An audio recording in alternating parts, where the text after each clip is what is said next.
boneless chicken with Bojangles 4-piece Supremes dinner. 4 perfectly seasoned Cajun fried whole breast tenderloin fillets. Choice of fixin', a made-from-scratch buttermilk biscuit, and Bojangles legendary iced tea.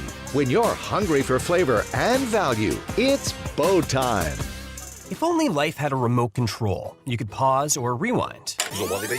Well, life doesn't always give you time to change the outcome, but prediabetes does. Take the 1-minute risk test today at doihaveprediabetes.org. Brought to you by the Ad Council and its prediabetes awareness partners. This hour of the Triangle Sports Leader is powered by Ritchie Law Firm, injury lawyers. Ritchie Law is on top of it. Go to ritchielaw.com. Get in the hole! That's ritchielaw.com. WCMC-FM HD1 Holly Springs. You're listening to The Adam Gold Show. Hearing Carolina fans chanting, shoot the puck to the Hurricanes. Yeah. It's like being in the Twilight Zone. I don't know what the hell's going on. But that's indicative of what's happened here, which is there's so much hesitation that's crept into their game. Yes. You know, to hear the fans chant, shoot the puck, and then you look down and they get a chance right by Bob, and they don't, and they overpass. Yep. They're in their own heads. They're getting away from their game. Those great moments where we saw them churn in the offensive zone against Washington for 90 seconds to then get a goal, that has not happened in 2 games so far.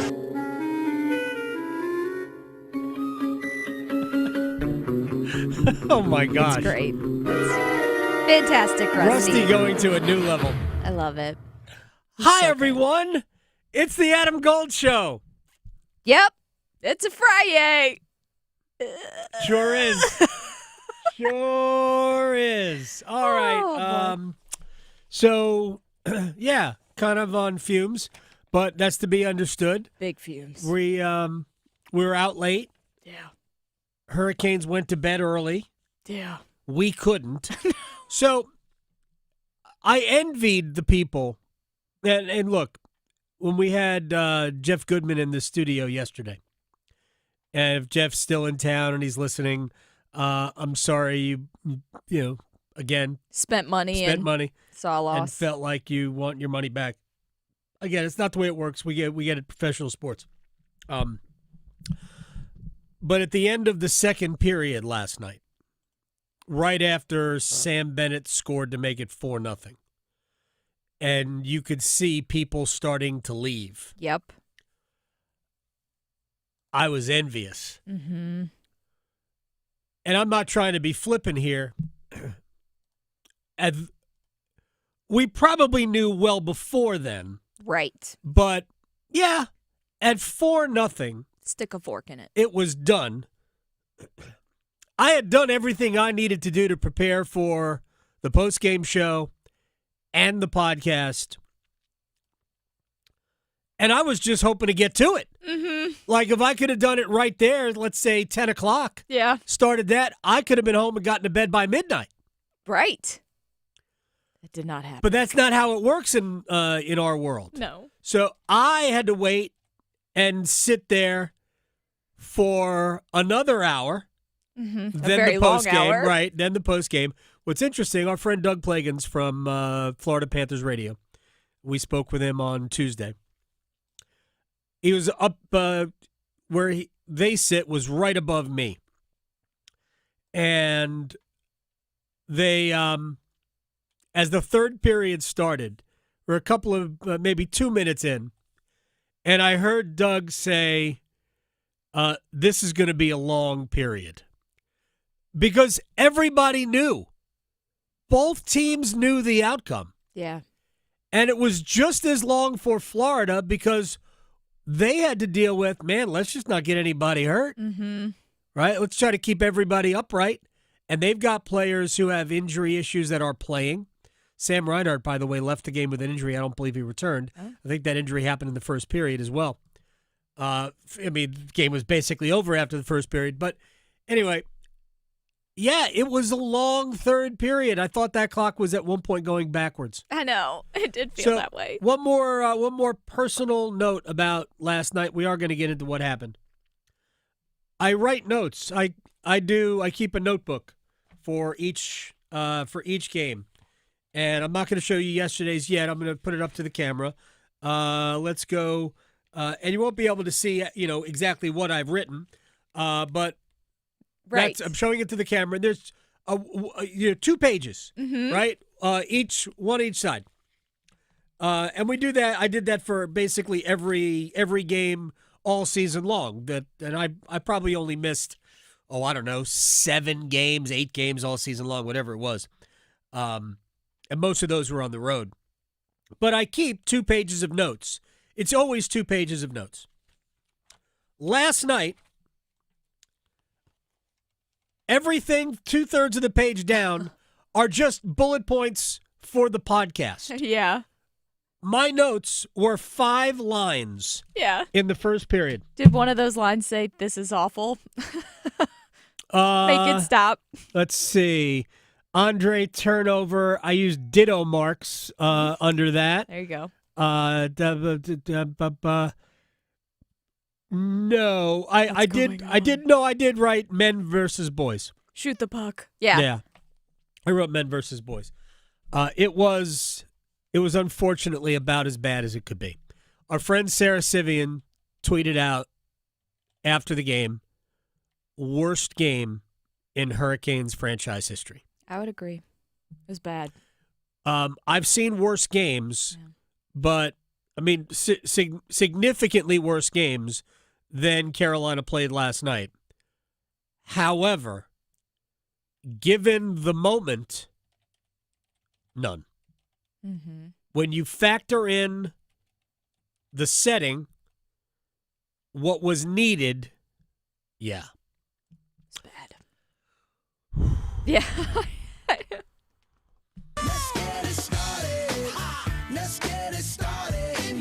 All right.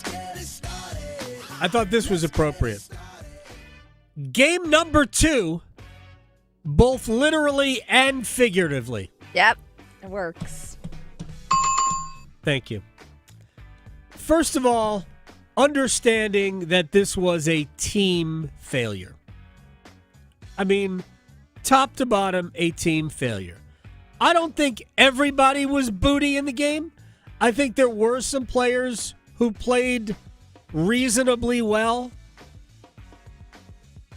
I mean, I can list them. It's not a big deal. I thought Brent Burns played reasonably well. I thought Jacob Slavin played reasonably well. I thought Logan Stankoven played pretty well. Jordan Martinook played pretty well. I didn't despise what Sebastian Aho did last night. But nobody was anything better than a B. Poop fest. Yeah, that goes back to game number 2. And even if those 5 players were amazing, and they were not, it still boils down to the fact that there were 14 other players who were subpar. And you are not beating that team with that performance. Not even going to be close. And I did write down men versus boys. Felt like it. And it felt like it right away. But I do want to point this out. It's really hard to know what might have happened, because what we saw last night might have happened anyway. But when you turn the puck over, as they did, 77 seconds into a must-win game, and you give up a goal on the first shot, and you could see everybody go, what in the... Yep. It's hard to know what might have happened had Andrei Svechnikov not turned over the puck. It's not just on Andre. Having gone back and watched the sequence, there were a number of questionable decisions there. I think Dmitry Orlov had a chance to clear the puck out of the zone, earlier in that sequence. Couldn't or didn't. Then he got checked off the puck behind the net. Sean Walker picked it up. Sean had time. He had room to just aerial flip the puck out of the zone, and he passed the puck to Andrei Svechnikov. And while Andrei easily gathered the puck and had time to turn around and try to clear the puck out of the zone, Sam Bennett was there. Bennett actually gets a stick on the puck. It goes right to Matthew Tkachuk, who just punches it forward to Gustav Forsling, and it's now past Freddie Anderson, and it's 1-0, a minute 17 into the game. And you could tell that it was going to be that type of night. It deflated the whole arena, too. Yes, it did. No doubt about it. Now, it took Florida about 10 more minutes to score, although Andre did give the puck away again on the next shift, right to Tkachuk. If it wasn't for Jordan Martinook making a great defensive play on a shot, it probably would have been 2-0, but Martinook blocks the shot, and it's still 1-0. Andre wasn't done. Andre turned it over again, although once again, it's not just a blatant giveaway. It's more Andre held the puck too long, and then ultimately 2 Panthers converged, and he got checked off of it. Ultimately, the puck goes to Carter Verhaeghe, comes out from behind the net, slides it across the front of the net, and Matthew Tkachuk is there to tap it in. Now, I think that there were mistakes on that play made by Orlov, made by Walker, and Freddie Anderson. I mean, I just think you got to be a little bit more aware with your stick, and that was a play that you could have effected with your stick, but it got right across the front of him, and Matthew Tkachuk was positioned well. Easy goal, 2-0. We could go on and on about this. Andre took a bad penalty, terrible penalty, and the ensuing power play goal made it 3-0. You're basically done, unless something crazy happens. Yeah. Right? Unless something nutty happens in the second period. Yeah. Wait! Sebastian Aho scored a goal. Yep. But then wait again. Yeah. As every Hurricane goal generally is reviewed. Yep. We all realized that, that play was offside because Sebastian was in the zone. Gustav Forsling tries to get the puck out, and he actually does. Matthew Tkachuk was coming back to receive the pass just outside the blue line. Brent Burns was on him, defending him, and it was Burns who knocks the puck back into the offensive zone, and it wasn't called on the ice, it was called on review. Aho is offside because the puck came out of the zone and Burns was the one who put it back in. So, easy call. Nobody can complain about it. But Carolina went from the elation of having pulled a goal back early in the second period, knowing you had to play your best period, to having that goal come off the board and watching Florida completely choke the game to death. The Hurricanes, through 40 minutes, had 7 shots on goal. Terrible. The Hurricanes led the NHL in shots on goal per game. Yep. They had 7 after 40 minutes. They finished the game with 17. It's crazy. It is what it is. Yeah. And again, I will go back to men versus boys. But when Florida scored right at the end of the period and people were leaving, I'm like, man, I wish I could go with you. I get it. I could do all of my... I could have done the podcast during the third period. Yeah. Seriously, I could have done it during the third period. As a matter of fact, I might try that if we have a game similar to last night in game 3 or 4. Oh. I might try it. Yeah. But I literally could have done the podcast during the third period. If you would have asked me before the series started if they were going to get swept, I would have said, oh no, Canes are at least going to win one game. Now I don't know.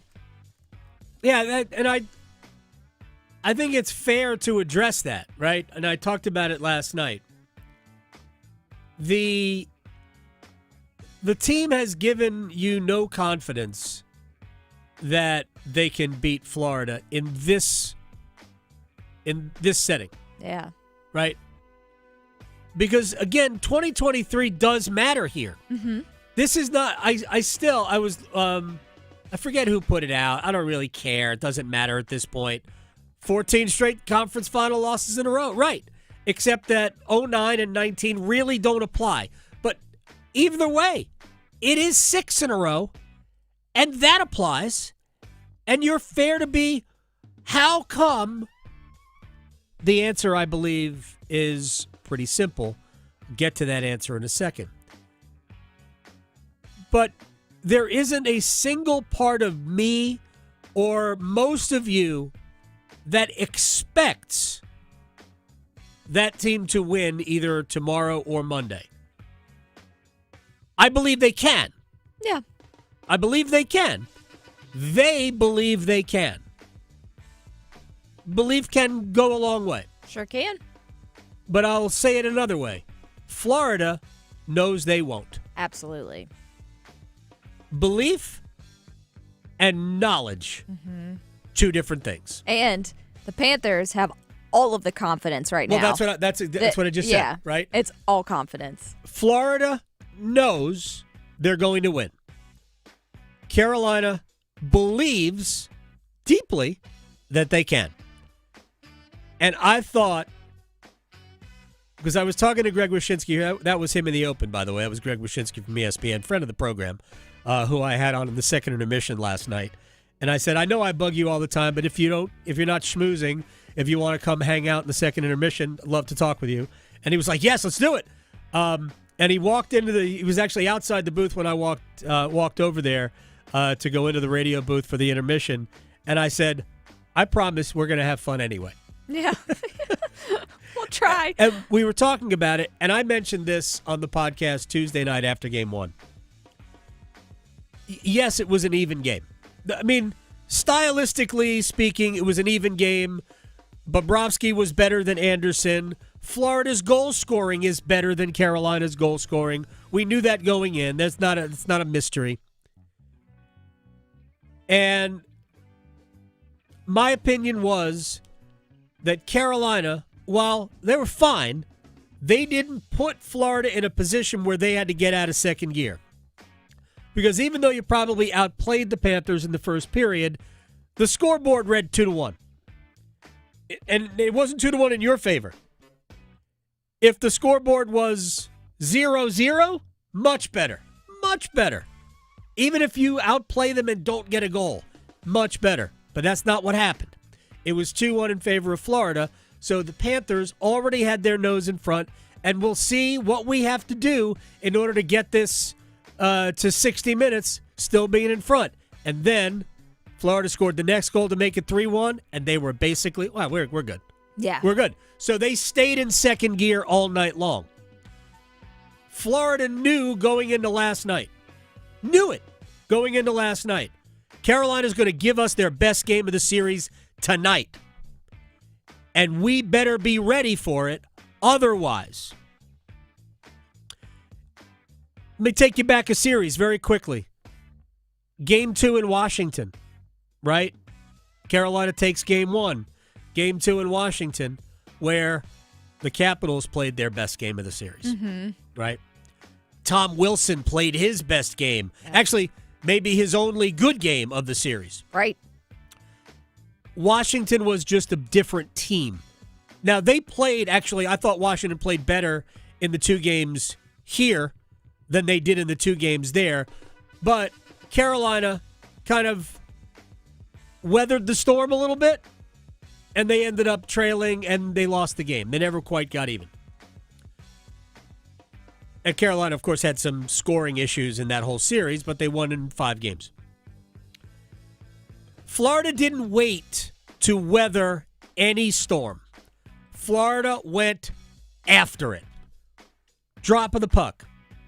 And it wasn't unforced, the turnover by Svechnikov. There was pressure all throughout. And Andre was pressured.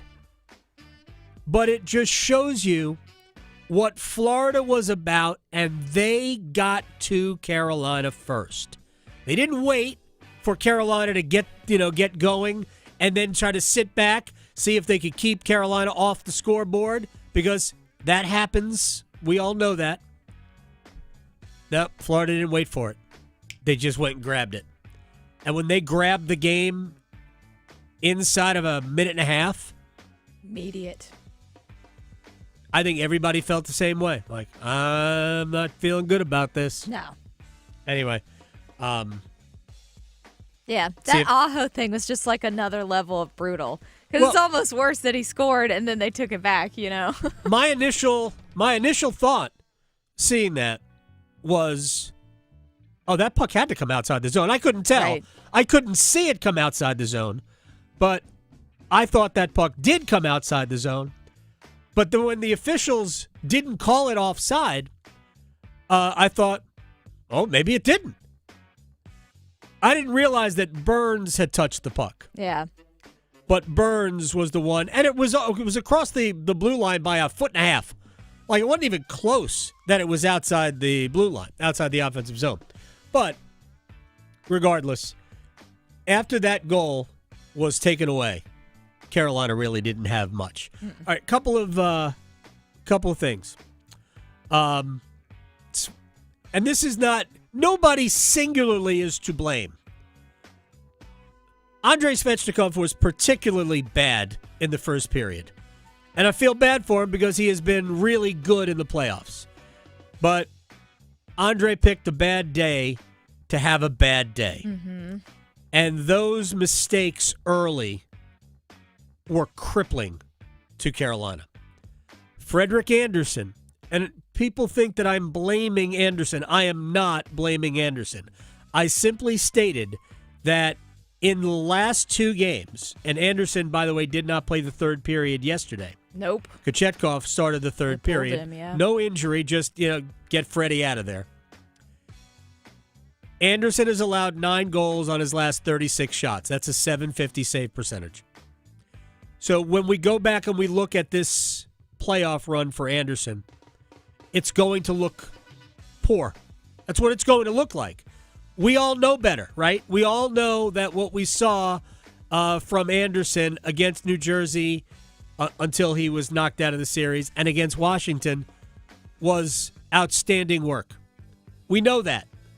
Don't be alarmed. Don't be swayed by the numbers. Andersen has been an excellent goalie in the playoffs. But he wasn't good enough in games 1 or 2. And sometimes it's hard to understand the difference between a bad goal, a goal that makes you go, ooh, how did that go in?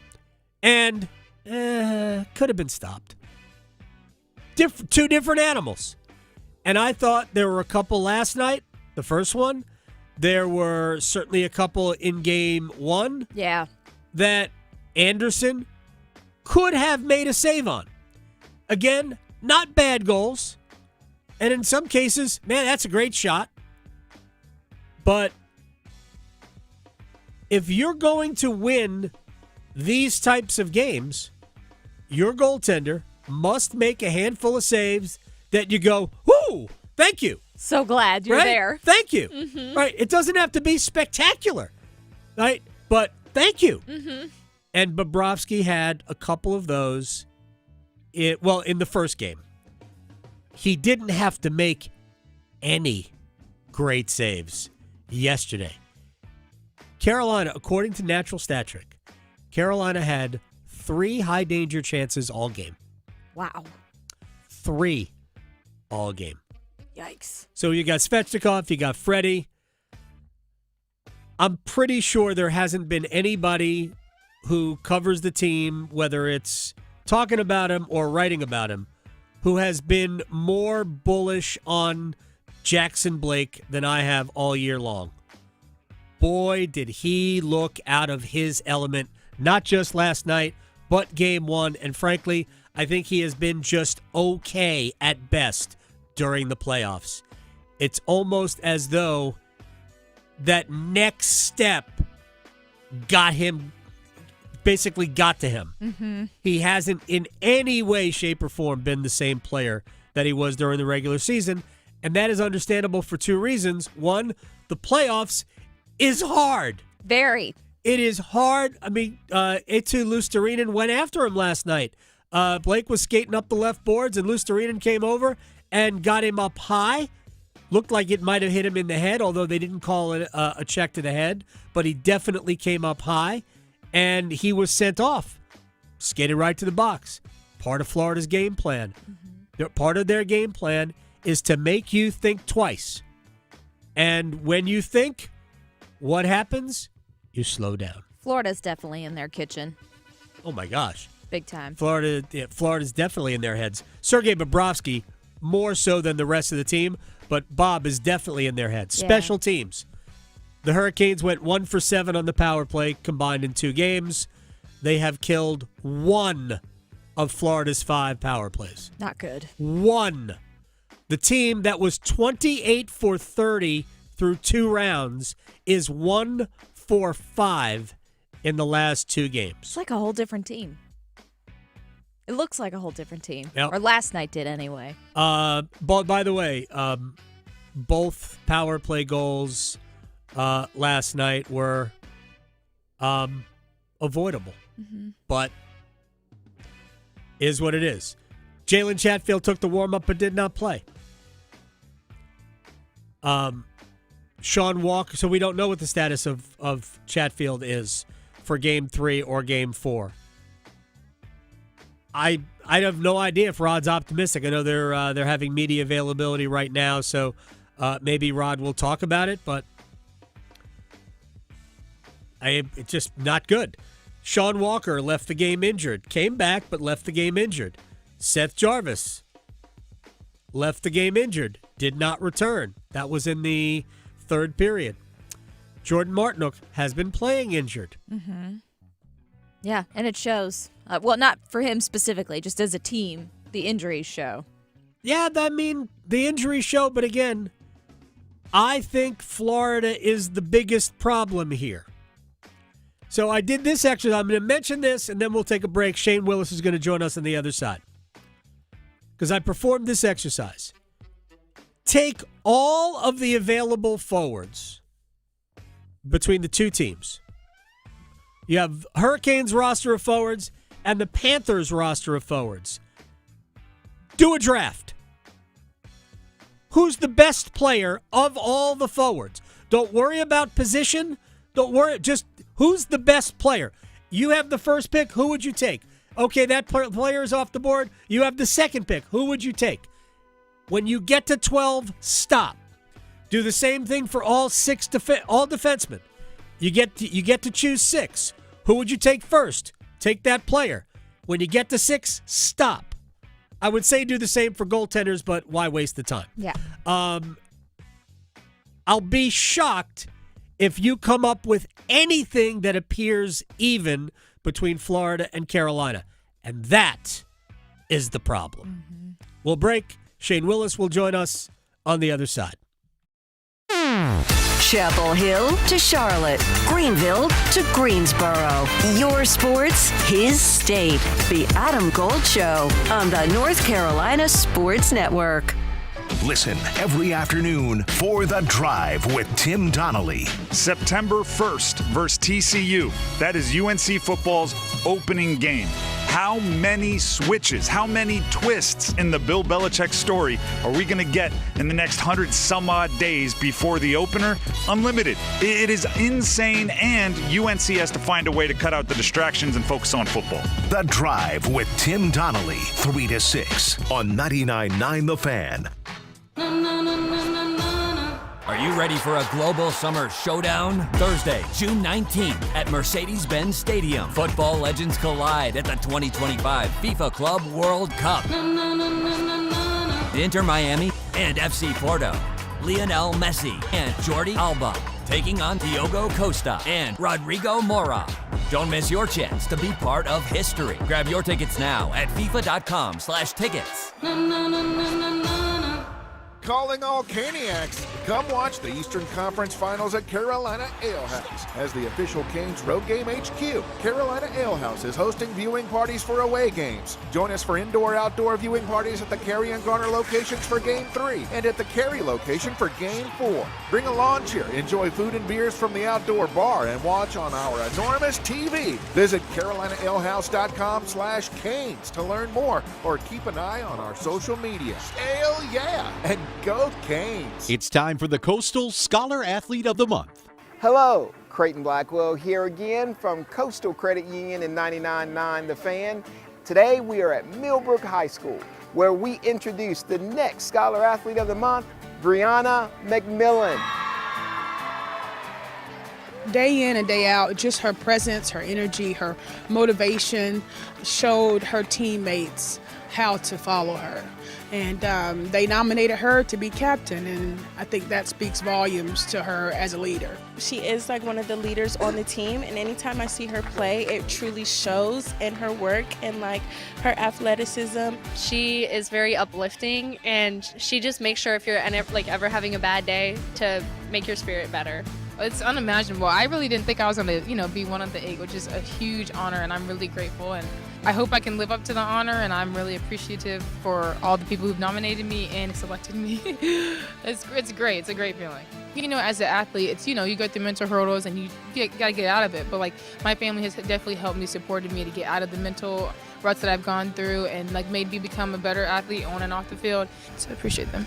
Congratulations, Brianna. For over 20 years, 99.9 The Fan and Coastal Credit Union have been recognizing scholar athletes at Triangle area schools. If you'd like to nominate a high school athlete, text AWARD to 919-860-5326.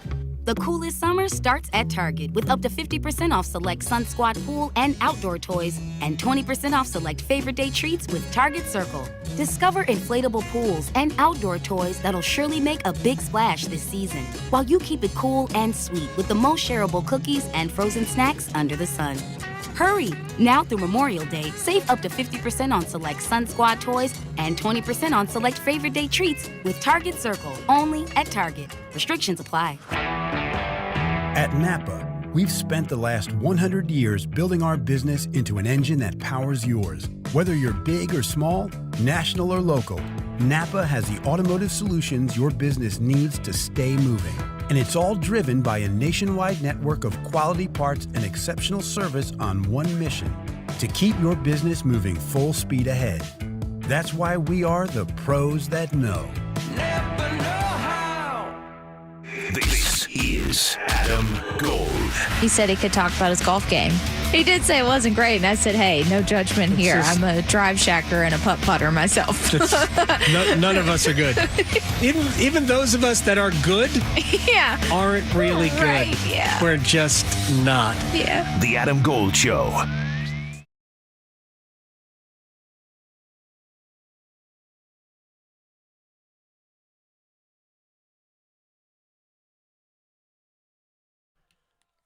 It's the Adam Gold Show. I am Adam Gold. We'll catch up with Shane Willis in a little bit.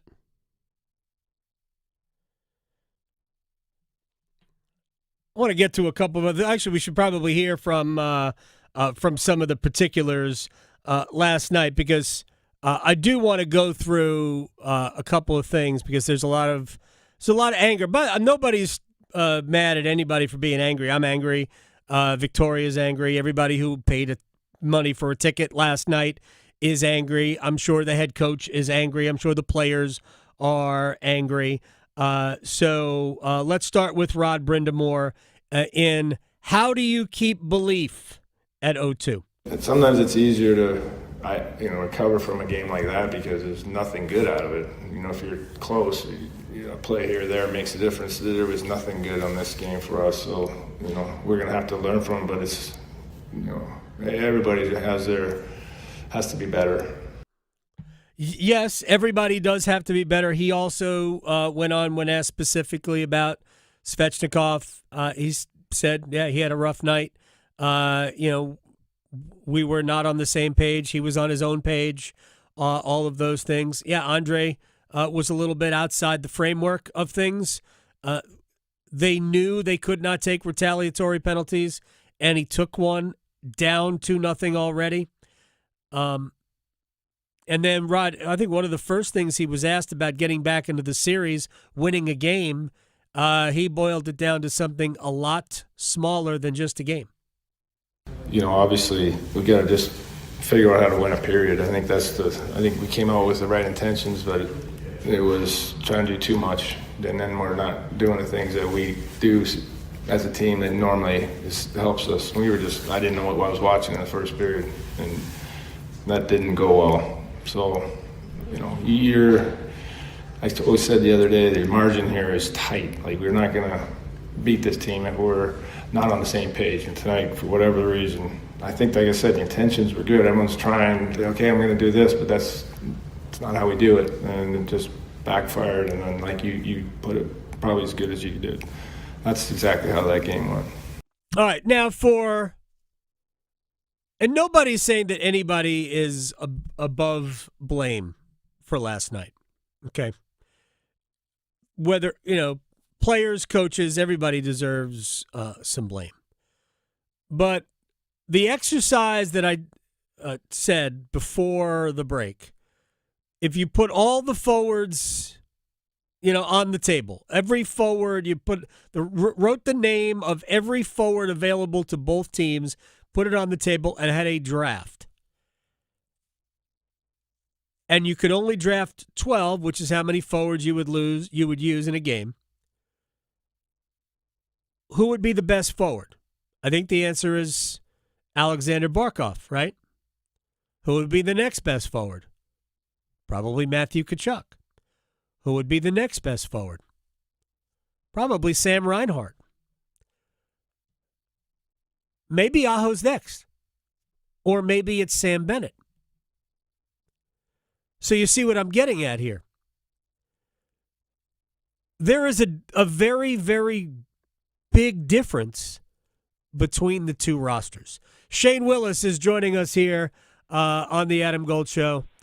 All right, sir. You were on with the fellas, my friends at WRAL TV5 last night, and you said that the Canes needed a reset.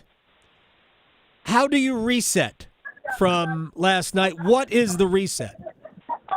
Well, I was actually talking with Chris Lee when we were off air because he was asking from a player's perspective. I said last night's probably easier to flush and get rid of than game one or losing a real tight game in overtime because you're analyzing the mistakes even more. I think it's easy last night to go into the room and say, that's not how we play. Let's get ready. Let's rest. Let's focus going into Florida and come out and play how we play hockey, and that's Hurricane-style hockey, getting the forecheck, managing the puck way better than they did last night, and trying to get on the score sheet first so they're not chasing the game. With the stakes so high going into last night, why did it unravel so easily? I think it unraveled so fast. I think early in the game, the puck management, the turnovers, and when you're doing that at this stage of the game, when you have the four best teams left in the National Hockey League, if you're going to turn the puck over, you're going to make mistakes. I think even if you look in the other series, Edmonton had the same problem, but it was in the third period. Right. And you allow a great team opportunities like the Florida Panthers, and every time they've had you have to give them credit because every time they've had an opportunity, they've made the Hurricanes pay and they put it in the back of the net. And it happened again early last night, and you're reeling. And when you're playing one of the best four teams in the league right now, it's very difficult to come back in these games. Shane Willis is joining us here as we get ready for Game 3 and hope Carolina can win one of these two and make a Game 5 so Lenovo Center gets a chance to show out again. I know you say it's easier to flush a game like this, but does a performance like that in a game that had so much riding on it, given a 1-0 series deficit already, does that run the risk of destroying any confidence you might have? No. I think it should fuel this locker room more than it ever has before because that type of performance should drive, and we talk about the character inside that room all the time. The leaders will be their best, and when they're their best, everyone follows along. And I think they have to utilize that frustration and knowing what happened last night to be the best game, not the best game that they played in this series, but the best game that they played the entire playoffs in Game 3. And I sit here today knowing and still have the confidence that this team can play better because we haven't seen their best. I go back to even last year. They were up against the wall against the New York Rangers and fought all the way back in that series before losing one here at the Lenovo Center to get knocked out. So the ability is there. Obviously, both teams coming out last night, sounds like there's more guys, and you'll see this every game, getting banged up. Will this player play in Game 3? Reinhart leaves the game for Florida. That is a huge hole. So the Hurricanes have to completely refocus. You have a good team meeting today before flying to Florida and look across the room and say, we can do this. And you have to have that belief because you've done it all season long. You've done it in these playoffs. Florida's not been great at home, which is strange. Right. So you have an opportunity, but I just think the first period, the lead is extremely important in Game 3. Yeah, it's hard to even tell if Carolina, would have done better than they did because it unraveled so quickly. And I do want to point out that I thought Florida's pressure definitely helped Carolina turn the puck over for the first goal. The more I watch it, the more I go, maybe Sean Walker shouldn't have passed the puck to Andre right there. Maybe he should have just aerial flipped it out of the zone and given Carolina a chance to kind of reset themselves. But they were under pressure a lot from the Florida Panthers. Shane Willis is joining us. Would you make a lineup change? I know Rod made one before the game. He put Jankowski in and took Kotkaniemi out. Is there anybody you think, anybody else you think should come out? I mean, I think all the cards are on the table at this point because the other thing you have to think about when you're going into the other team's building is matchups, right? Right. And Florida now gets last change, and you have to set your lines to be able to handle those matchups. So I think Kotkaniemi goes back into the lineup. Who comes out is the toughest question, the hardest part for any coach, right? Is anyone else injured? We don't know if there's any injuries coming out of that game yet or who is, a game-time decision. But all those things are going to be a factor. But I think the matchups that is what Rod's going to look at to see who he puts in and how he kind of changes his lines, if at all, going into Game 3. Shane Willis is with us. Seth Jarvis left the game. I don't know if there was an injury or if he had his bell rung. I have no clue as to what happened. Is there any update on that? No update on that front, or Sean Walker looked to be ailing a little bit after the game. So no updates on that as the team will not skate today. They're having a team meeting and then going straight to the plane to fly to Florida. So all of those updates will be morning skate tomorrow, right? Everyone's eyes will be on the ice of who steps on, who looks good, who looks sharp, and maybe, the lines kind of unfolding a little bit tomorrow morning for Rod Brind'Amour. And it's this time of year. Every team, as you said, Sam Reinhart left the game for Florida too. They definitely have guys that are ailing, that are getting through. So each game is a little bit of a mystery that way. But the one thing we've talked about with the Hurricanes all season long, when you talk about depth and pieces they added, the guys that are ready to jump in. You look at a guy like Tyson Jost, who is energized and I thought was playing great at the end of the season. Do you put a guy into the lineup like that is just going to bring sheer energy and a little bit of a veteran piece to the puzzle, who's completely fresh? But I think those are going to be the hard decisions. And on the plane down to Florida, the conversations that the coaching staff is having of how do we prepare and what is the best lines to put on the ice to get the first win of the series. I agree. I like Tyson Jost drawn in. I've said this before. I would have gone to him in like a couple of other games earlier because I think he was every time he has played. I think he has been an impactful player for what he is asked to do. Playing with energy, play with a little physicality. I think it just suits his game a little bit more. And I'm not saying that Jackson Blake should come out of the lineup, but it looks like he's been a little overwhelmed by the situation. Final thing, would you consider Kochetkov in net? I do. I think it's a conversation. Not, again, a lot of people texted me last night when they were asked about the goaltender. I mean, you could be 5-0. It wouldn't matter if Freddie saved everything but one. You lost the game. Right. And two of them were point blank across the crease. So it's a conversation, right? And if you're going to do it, to me, it's in Game 3 because if you lose Game 3, you're in a massive hole against the best team, from last season. So that's another conversation. But besides your lines and the injuries you're facing, do you make that very tough decision? And, that's the hard part for coaches, when to make the decision, when to make the changes, or you don't make it and you continue to ride Freddie Andersen because he's been so good through the first 2 rounds of the season. Tough decisions, but again, the team has to look forward and feel comfortable with whichever direction they go in the crease as well. Do you think that there were any bad goals? Because I draw a distinction between bad goals and, that was savable. You're not banging a goaltender for not coming up with like the Gustav Forsling shot that made it 1-0. I don't think that's a bad goal, but I do think that it was a stoppable shot. What are your thoughts on Freddie's performance in the first 2 games of this series? I don't classify any of the goals as bad in my mind. I think where I look at it is the goals that have gone in, those were ones that he saved in the first 2 rounds, right? And you were like, he's keeping them in the game right now. Right. And if it wasn't for Freddie Andersen, are we even talking about this situation right now? Correct. I think Florida's done a really good job of pushing him back in the crease. When you talk about Freddie when he's on his game, he's big, he's using that size. And a few of the goals last night, he's back. He's on the goal line, and they're capitalizing with more traffic in front of him. Bad goals, no. But in the first 2 rounds, he was making those, close to highlight reel saves, keeping his team in and giving them a life. And in this series, it hasn't been that. But I'm not going to classify those as bad goals. I think he's competed and done what he needs to do to kind of give him a chance. But when you're scoring 2 in the first game and 0 in the second, doesn't matter. We can't be staring at one situation and not the other. No question about it. Shane Willis, appreciate your time, my friend. I will talk to you. I'll talk to you soon. I'll see you for Game 5. That's my level of optimism. I'll see you for Game 5, my friend. All right, Shane Willis here on the Adam Gold Show. Nobody's blaming Freddie Andersen. That people took.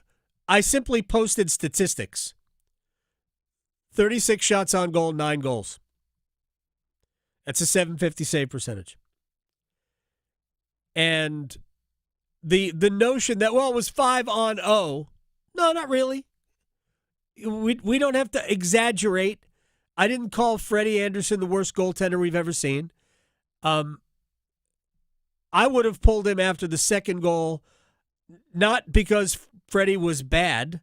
Again, there's a difference between allowing a bad goal and going, maybe could have.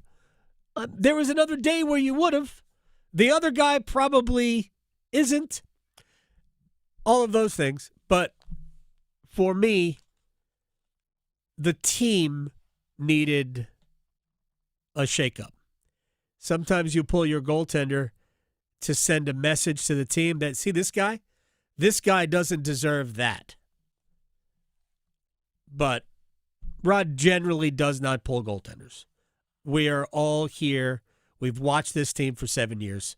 We get it. Let's hope we have more than 2 games. No joke. Let's hope we have more than 2 games. All right, we'll break. We'll come back. We got one-timers. You can contribute. Go to the YouTubes. Oh, we're there. Oh, really? Yeah. Okay. I'm ready. Perfect. Next. From the heels Touchdown, Carolina! to the Canes. She scores!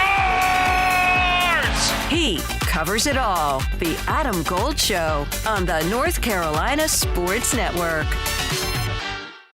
Adam Gold here from my friends at FanDuel, America's #1 sports book, down to the Final 4 in the NBA. Can Indiana break through? Unlike last year. Can Minnesota break through? Unlike last year. Only one place to enhance your NBA conference final viewing. FanDuel, America's #1 sports book.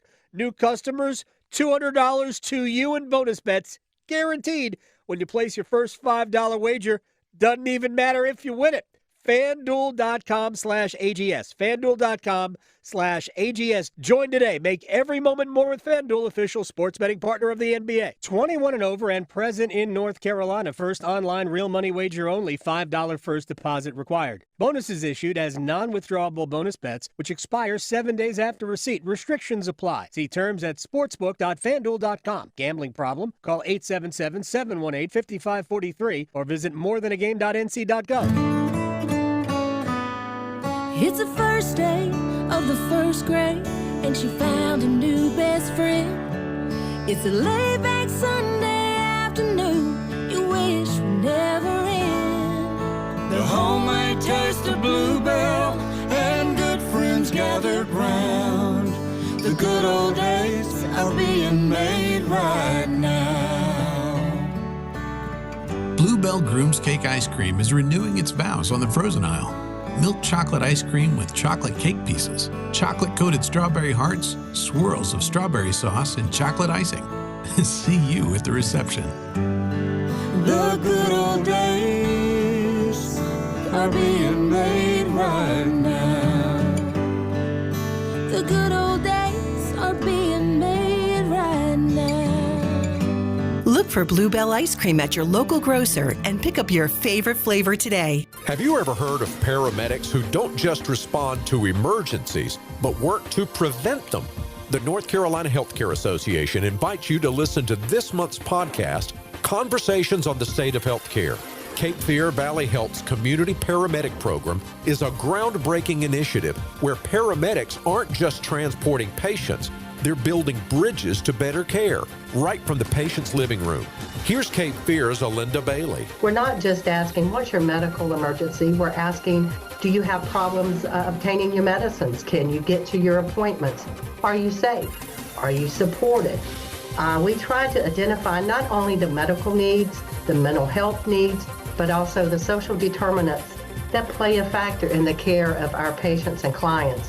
Join our latest Conversations on the State of Healthcare wherever you listen to your favorite podcast. And learn more by visiting nchealthcare.org. Imagine a school where you could study AI and Ancient Egypt, become a National Honor Student, join a cooking club, or code the next big video game, and do it all in a comfortable space. Your own home. Welcome to NC Cyber Academy, a K-12 tuition-free virtual charter school that provides you with a flexible, personalized education designed to prepare you for college and a career. Visit myncca.com and discover a learning experience that works for you, your family, and your future. At North Carolina Farm Bureau Insurance, you're more than a policy, you're family. With offices in every county, we're close by when it matters most. Our local agents customize coverage to fit your life.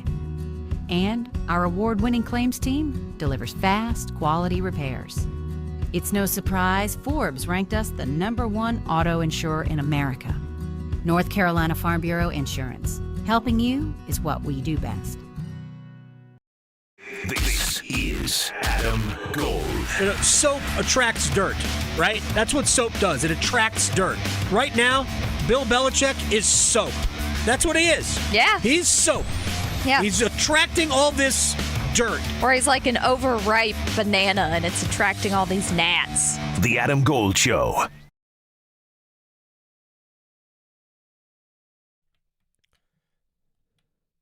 It's the Adam Gold Show. I am Adam Gold. Victoria is on the ones and twos. We have a theme for today's music? Angry? No. Should be a grunge day, right? Or a melancholy day. Could be. I could play a bunch of It's Nirvana, not over yet. Alice in Chains. No, I'm totally good with a fun Friday. So if people want to make requests, you can tweet at me. Yeah. V to the Victoria with some underscores in there. So you'll find me. Figure it out. Yeah. I've tweeted about Cheez-Its that didn't work last night. Yeah, it didn't. You have to switch snack crackers. I know. Somebody said maybe use pretzels next time. Pretzels, yeah. The Chex Mix wasn't available last night. No, it was not. See, Sorry. that's probably where it was. I agree. Much rather have that. Yeah. All right, one-timers.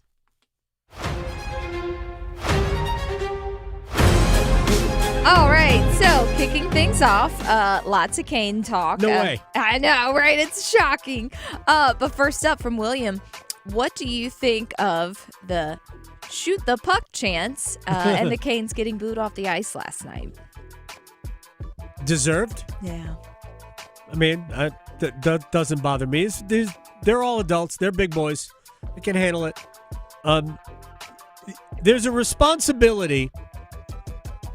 Fandom at the beginning of games should be always there.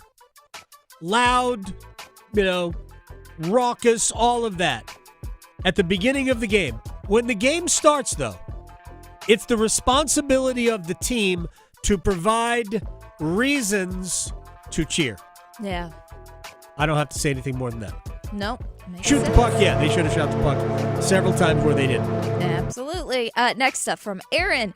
Do you think this is more of a mental issue for the team, or is Florida just a far superior team that uses a similar style of a system? Sounds like somebody who just listened to the podcast. Yes, to all of it. Florida plays a very similar way to Carolina. They do it with better players. I'll put that on Twitter. The exercise. If you did a draft, I did it. 12 forwards, only 3 Hurricanes. 6 defensemen, only 2 Hurricanes, one of whom did not play last night. It's a problem.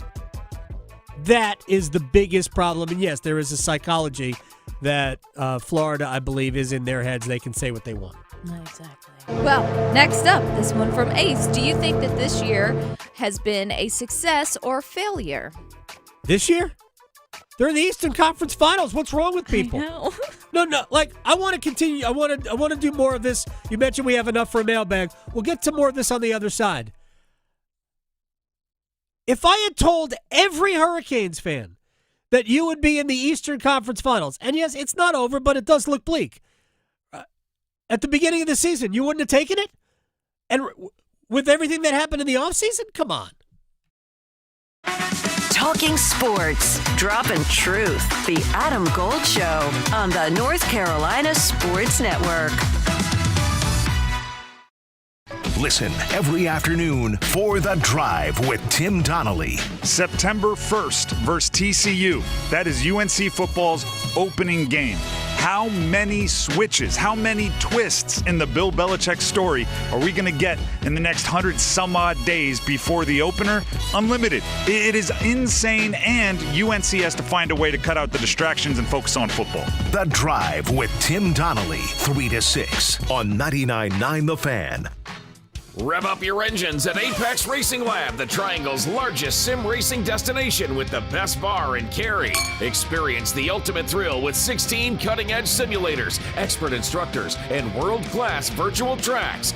Apex Racing Lab brings the adrenaline-pumping world of sim racing to life. It's the perfect place for your next birthday party or corporate event. Ready to race? Head to Apex Racing Lab in Cary's McGregor Village in Greater Raleigh and unleash your racing passion. Learn more at apexracinglab.com. When you think of hot, you might think about the tragic time you ate too much wasabi. Or about getting into your car on a summer day when it feels more like stepping into a sauna.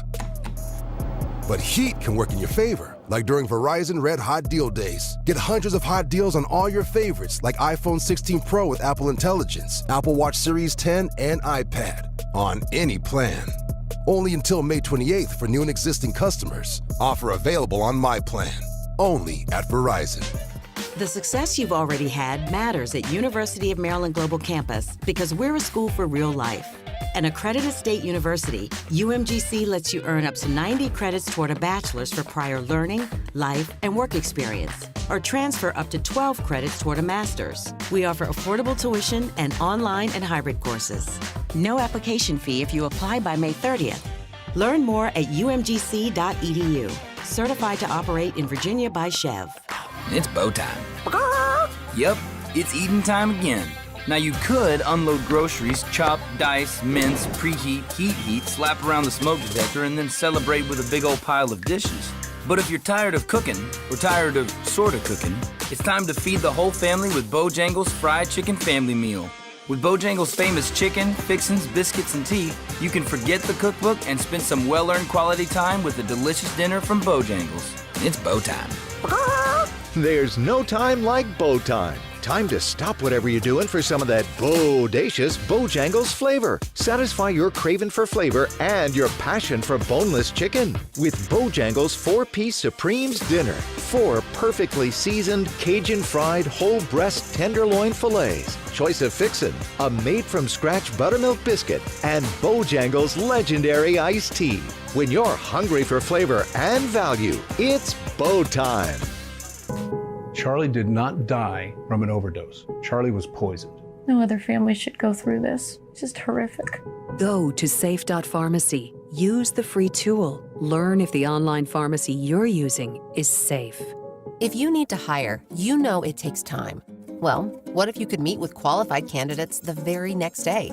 Now you can with Zip Intro from ZipRecruiter. You simply pick a time and it does all the work of finding and scheduling qualified candidates for you.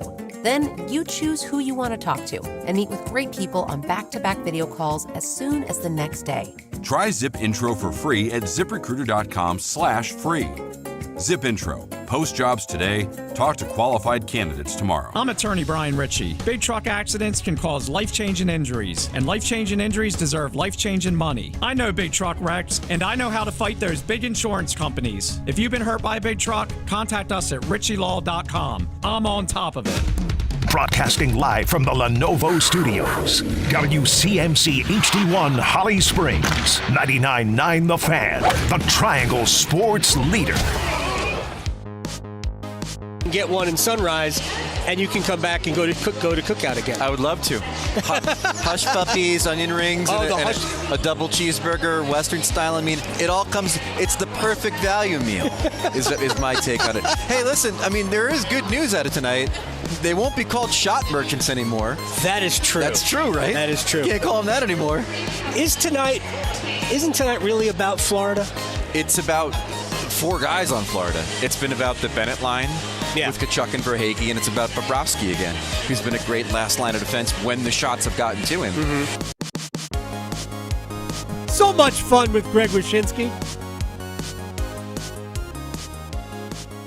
I appreciate, the first thing I said to him when we were waiting to, as we went into the booth, was, look, I want to get a win so you can come back to town for a Game 5. And he goes, yes, I am not ready to leave Cookout. Understandable.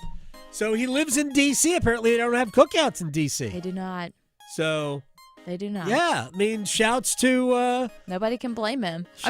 The best $4 shake on the planet. The Cookout menu is like a dictionary. So how many options you can have is mind-blowing. I don't know who I was watching on whose feed I stopped on Twitter, but they reviewed all 50 shakes. Oh, wow. And there's probably more, but they reviewed all the shakes that you could get at Cookout. I know it's going to sound like a commercial, but some of it is not. None of it is, but but I'm willing. Yeah. I'm more than willing. I'd participate. We do a shake of the day. Heck yeah. Like some of them sound like too vile to even comprehend. Oh, yeah. Like, why would you even make that? Banana pineapple? No. Ooh. Just don't. Don't. Yeah, no. So, but they reviewed all of them, and I didn't stay with the video long enough to figure out what their rankings were. That would have to be a long video. But what is your go-to, real quick? Oh, I do like their banana milkshakes, but they also have a really good cherry milkshake. I like the fruits. Okay. Yeah. I generally I like a chocolate cherry. Ooh. That's my go-to. Yeah. Yeah, that's what I don't. I don't go too crazy with I it. I don't find that crazy. I feel like no. I mean, like some people will put 3 or 4 or more things in them, and I'm like, okay, well, there's no milkshake now. You just have a bowl of candy. What is the watermelon? No. No.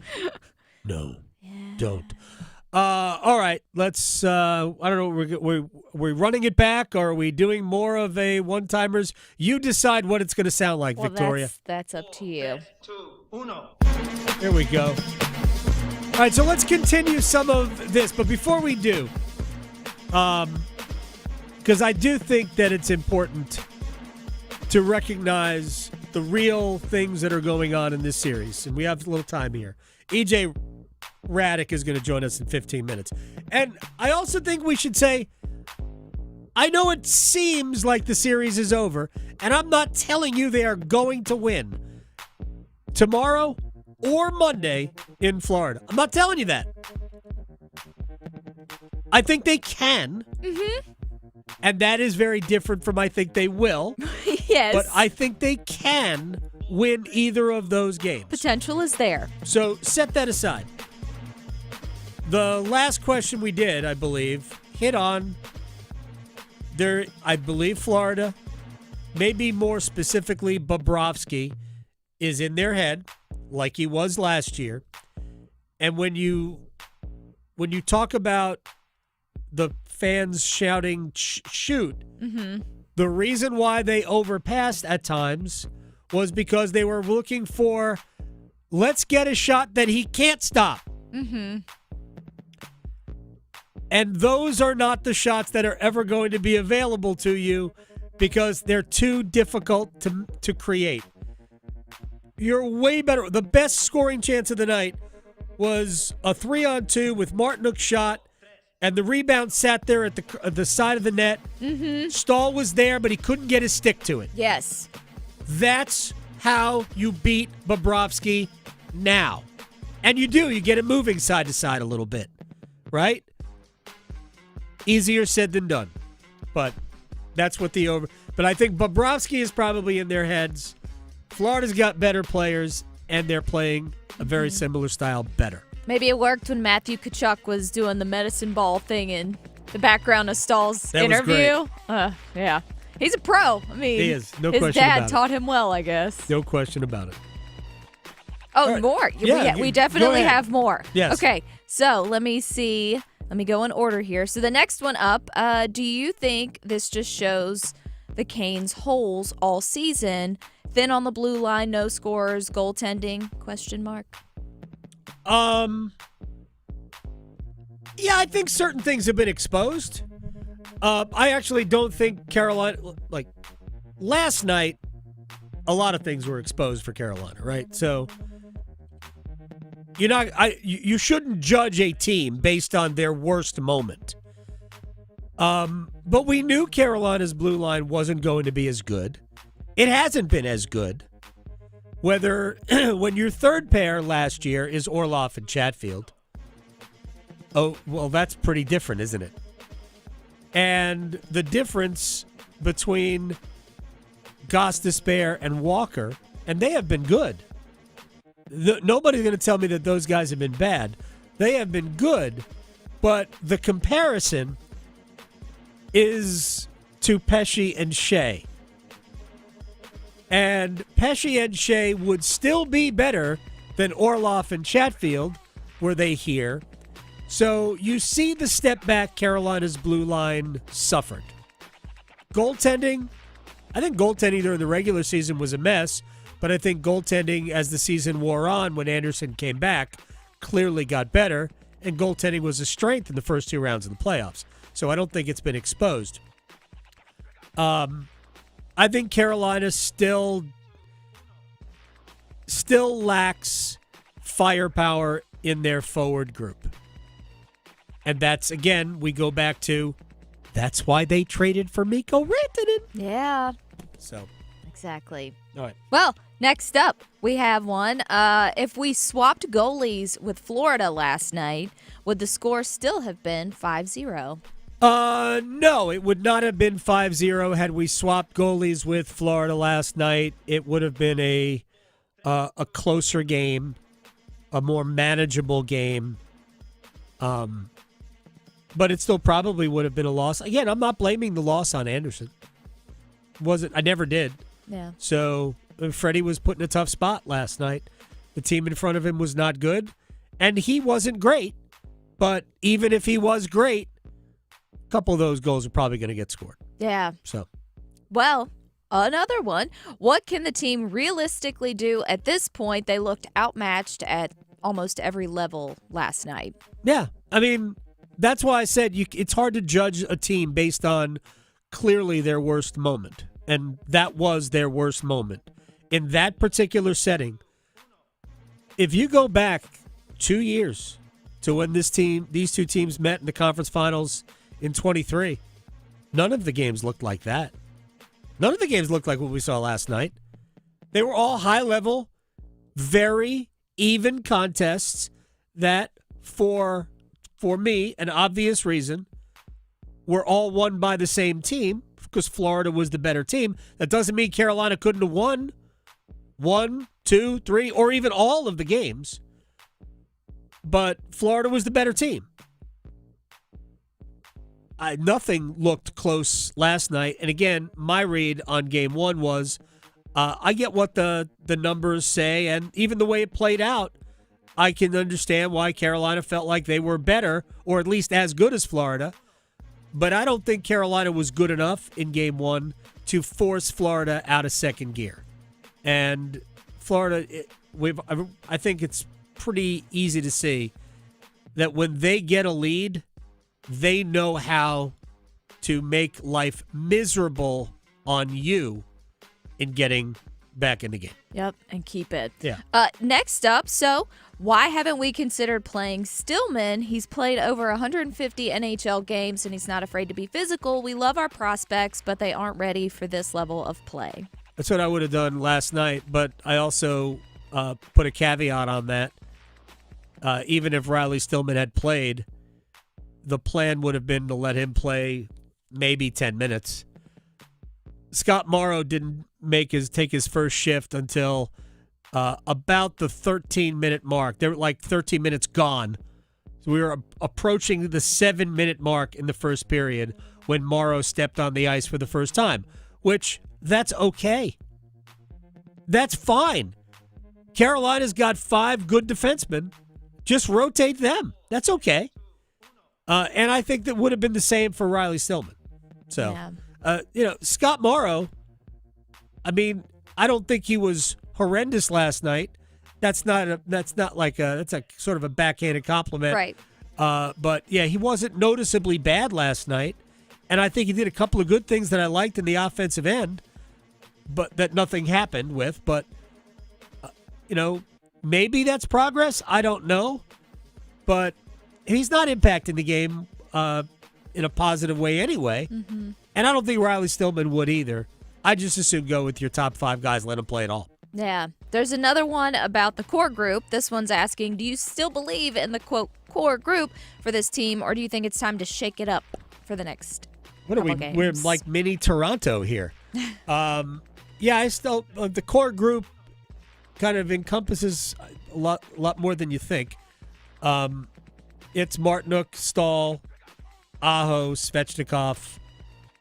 Jarvis is part of the core, and Slavin. Even though Jarvis wasn't here in 19. But, no, I still believe in the core. They have to add smartly to this team. I mean, there's no way this team can take another step forward. 0 chance without a bona fide top 6 center. Gotta have it. Mm-hmm. This is not even negotiable for me. They tried.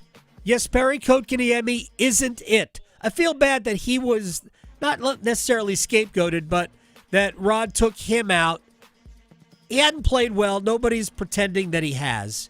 But I feel bad for him because he is playing in a fourth-line role, and while he's getting enough minutes to impact the game, because he's also playing against fourth-line players.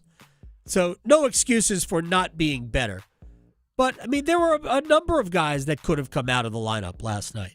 And if I were Rod Brind'Amour, I'd probably put Kotkaniemi back in, take Roslovic out. I'd also put Jost in. I think I'd take Blake out for Game 3 in Florida. And I just try to grind a game out. I would try to go absolutely bonkers early.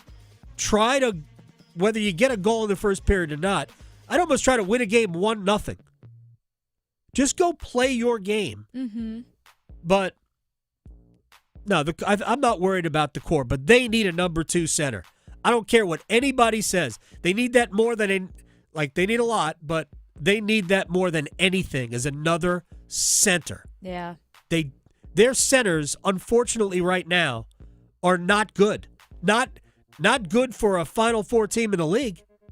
Every team, every single team, even the Elite Eight, when we got to the conference semifinals, the only team that wasn't better in the middle of the ice probably was Washington. Mm-hmm. Everybody else is better than them at center. Yeah. So. Well, we've got one about Chatty. Does having a regular penalty killer like Chatfield out warrant the penalty kill dropping off like it has been? Warrant? No. Does it make it somewhat explainable? Yeah. But Carolina's got guys that kill penalties. This is not the time for excuses. It's a time for a reality check, but it's not a time for excuses. And I don't believe Carolina can point to, well, we didn't have this guy, therefore. No, that's not. They didn't lose yesterday or Tuesday because Chatfield wasn't in the lineup. They didn't lose last night because Chatfield wasn't in the lineup. They lost because as a man, to a man, they are not as good as Florida. And Florida didn't wait for Carolina to throw the first punch figuratively. Yeah. They did. Mm-hmm. And Carolina kind of fell apart. Yeah. Which is exactly what Florida wanted. There you go. Mm-hmm. So, yeah. No, to me, it's way more about what Florida is than what Carolina is. Mm-hmm. Well, we do have one more if we have time. Yes. This one, do you think the biggest takeaway from the first two games is that Carolina played more of Florida style by trying to match physicality instead of playing the way that they have leading the other series?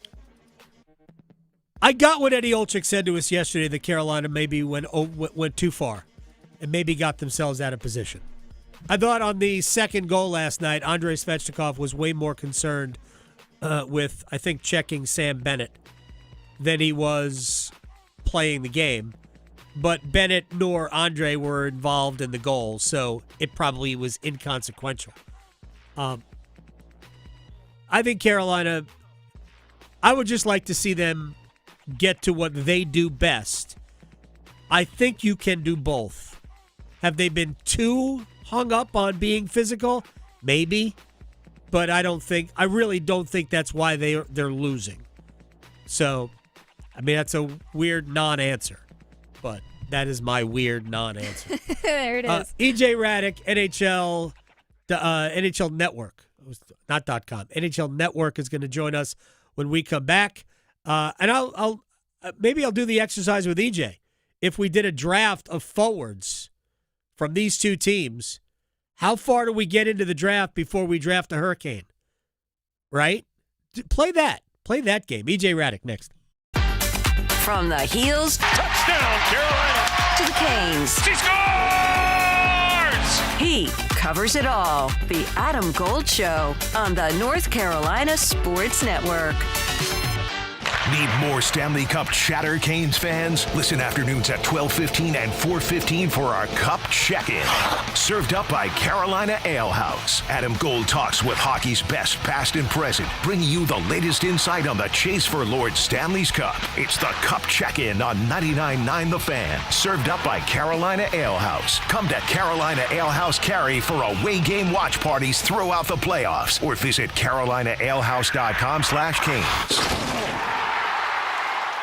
Hello, friends. Let me tell you about one of the coolest hangouts in the Triangle, X Golf in Cary. Adam Gold here for X Golf, the premier indoor golf experience in North Carolina. Serious high-end simulator play where you and your regular foursome can play Bethpage Black, site of this fall's Ryder Cup, or you can choose from about 60 other world-class tracks, or just hang out, chill with a drink, some great food, watch the game. Incredible night out, McGregor Shopping Center, X Golf in Cary. PlayXGolf.com/Cary. Every season can be punishing for your roof. Mother Nature is a fierce opponent that doesn't take a break, which is why you need RoofWorks on your building maintenance team.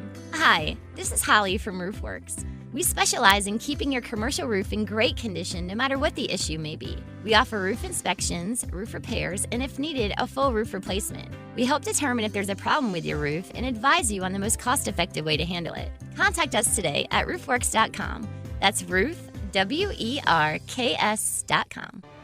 Support for The Fan comes from Paramount Pictures presenting Mission Impossible: The Final Reckoning. Every choice, every mission has led to this. Tom Cruise is back as Ethan Hunt in his most challenging mission yet. Mission Impossible: The Final Reckoning, now playing only in theaters and IMAX. Listen afternoons during the drive with Tim Donnelly this week to win a Fandango gift card to witness the action and adventure on the biggest screen possible. Don't miss your chance to see the movie of the summer. Welcome to AutoZone. What are you working on today? My car is making this noise. Sometimes it's like doot doot, and sometimes it's like grrr. Do you have a dash light on? Oh yeah. Then we don't have to listen for clues. With the free Fix Finder service, we can read a check engine, ABS, or maintenance light to find the likely fix and even recommend a local shop if you need one. So you don't need to hear the grrr. Not with Fix Finder. Everything you need, nothing you don't. Get in the zone, AutoZone. Restrictions apply. Calling all Caniacs. Come watch the Eastern Conference Finals at Carolina Ale House. As the official Canes road game HQ, Carolina Ale House is hosting viewing parties for away games. Join us for indoor-outdoor viewing parties at the Cary and Garner locations for Game 3 and at the Cary location for Game 4. Bring a lawn chair, enjoy food and beers from the outdoor bar, and watch on our enormous TV. Visit CarolinaAlehouse.com/Canes to learn more or keep an eye on our social media. Hell yeah! And go Canes! Keeping your engines healthy means protecting them in season and out. Experts trust Stable to do that. And third-party testing confirms it. Stable is the industry leader in preventing fuel-related issues, no matter if you use it in your car, boat, or outdoor power equipment. In season or out, at every fill-up, or when you store. Start with Stable. Progressive knows there are two things RV owners love: to travel and relax. And they like to take both nice and slow. Just like this commercial. And what's more relaxing than the peace of mind knowing their RV is protected by Progressive? Now here comes the fast part. Progressive Casualty Insurance Company and Affiliates. This is Adam Gold. I told Tim, who does the afternoon show, I said, I'm about to turn this game around. We need Cheez-Its. So I went to go get magical Lucky Cheez-Its, and guess what? Boom. Period 2, tied it up. And then at the end of the game, I still had like 8 Cheez-Its in the cup left, and I said, Lucky Cheez-Its. There you go. The Adam Gold Show.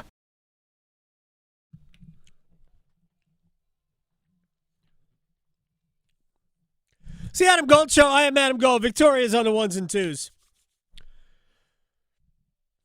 According to Rod Brind'Amour, Seth Jarvis will be fine. So expect him against Florida tomorrow. Sean Walker, quote, right now, a little iffy, but better than I thought he'd be, end quote. That's Rod Brind'Amour after last night's game.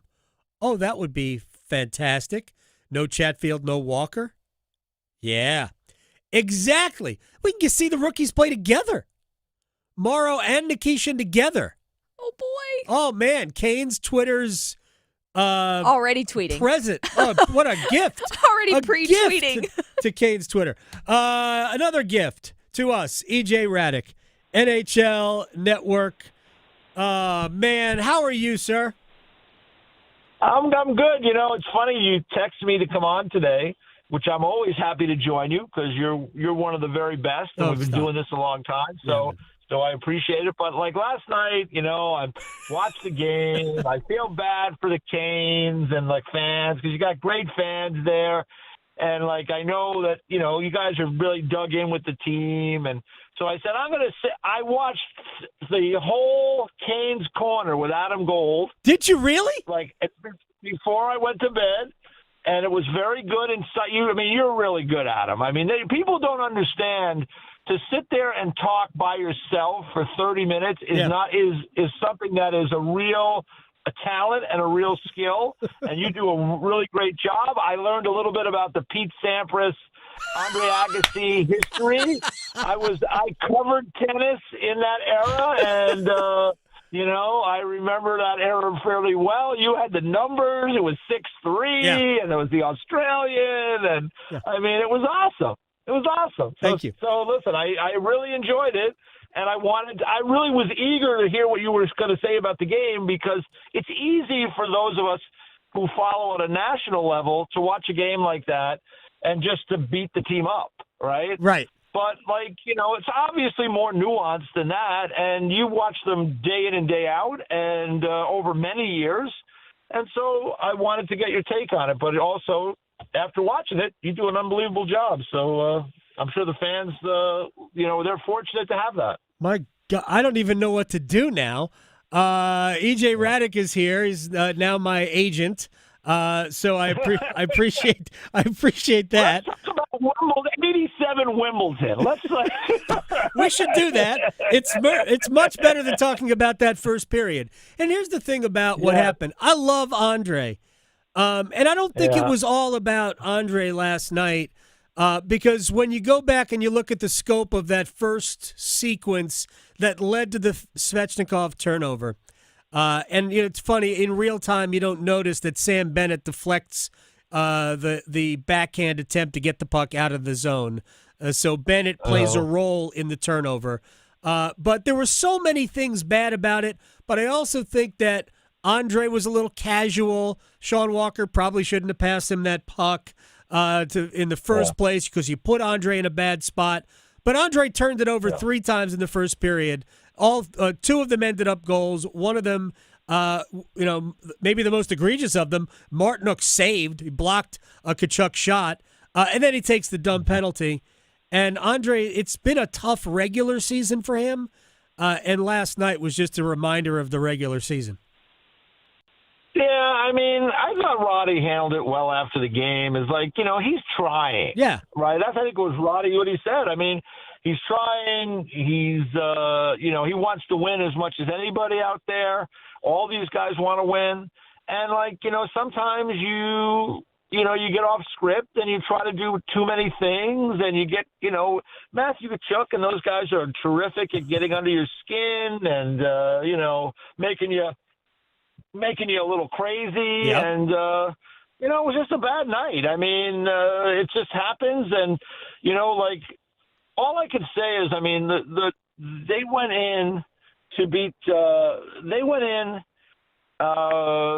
went in there in Game 6. Nobody gave them a chance. Toronto won 2-0, and then we know what happened in Game 7. Right. But this is a crazy game sometimes where things don't, just doesn't go your way.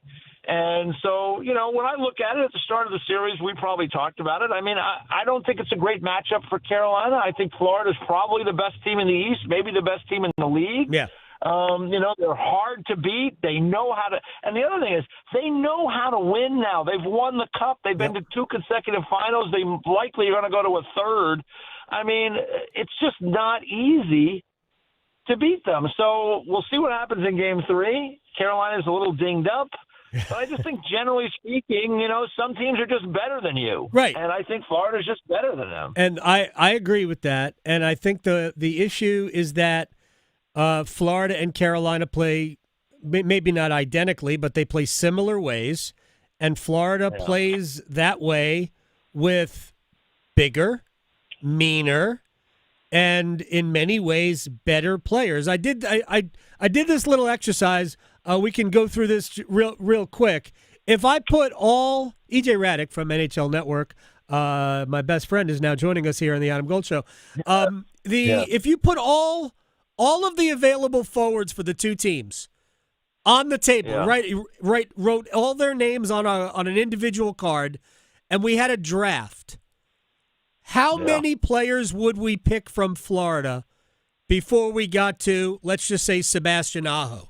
Right? We would go Barkov, we would go Tkachuk, maybe we would go Reinhart, and I think Aho and Bennett might be a decision. And I'm not sure we'd get to Aho and Bennett would be probably, are we playing for the Stanley Cup or are we playing for an 82-game season? Right. Right? That's the other thing, right. So you're right. This is the thing. It's one of the reasons why I've long hated this man-to-man defense in the D zone that a lot of teams do now. One of the reasons I hate it is because if my guys are better than your guys, right? And we're 1-on-1. And my guy beats your guy 1-on-1. Now it's 5-on-4 to the net. Right. And so that's just one of those things to me that I would prefer. Like some teams run like a little bit of a hybrid. I'm kind of a zone guy. I'm like, let's not make it hard, you know? Let's not make it hard. And if teams try to overwhelm you and outnumber you in different areas, then you make adjustments. But, you know, so they've got a really good team. I mean, think about it. Everybody's made a big deal about Marchand's playing really well and, you know, on that team. Yeah, because he's on the third line, basically, with Lundell, who was a very high draft pick, who on a lot of teams in this league might be a number one center just because of, you know, he was, I think a 15th overall pick. It might have been earlier than that. And then Luosterainen, who, you know, you guys are familiar with, and, like, you know, he's a good player. Like Brad Marchand is not dealing with top. It's not like when he was in Boston playing with Bergeron and facing like the top checkers on everybody's team. He's able to kind of run wild a little bit now. He's facing a much different matchup. So this is a deep, deep team. They're big and strong on the blue line. The goalie has, you know, been there. Even last night, I mean, you had a good chance, I think, shorthanded. Yep. And Bobrovsky kicks it out, and the puck goes the other way, and they end up scoring. Yep. So, like, they're just, you know, and Paul Maurice has coached, 10 million games in the NHL, and they got a good staff there. I mean, like, they're just right now, you know, they're the standard as the Stanley Cup champion, and they look better this year than they were last year. I agree. The way Seth Jones has come in and Marchand has elevated that third line to as good as a lot of teams' top lines. Would you agree that Paul Maurice is headed for the Hall of Fame? Well, you know what? You know, coaches probably are underrepresented in the Hall of Fame, but, you know, to go to a third straight final, I don't know very many guys who have gone to 3 straight finals. Yeah, 4th overall because we're familiar. Yeah, that's right. You guys had him in Carolina for years. He went to a final in 2002, and he was the coach when they went to the conference final in 2009. Is that correct? Correct. Yeah. So I mean, listen. I always say this, Adam.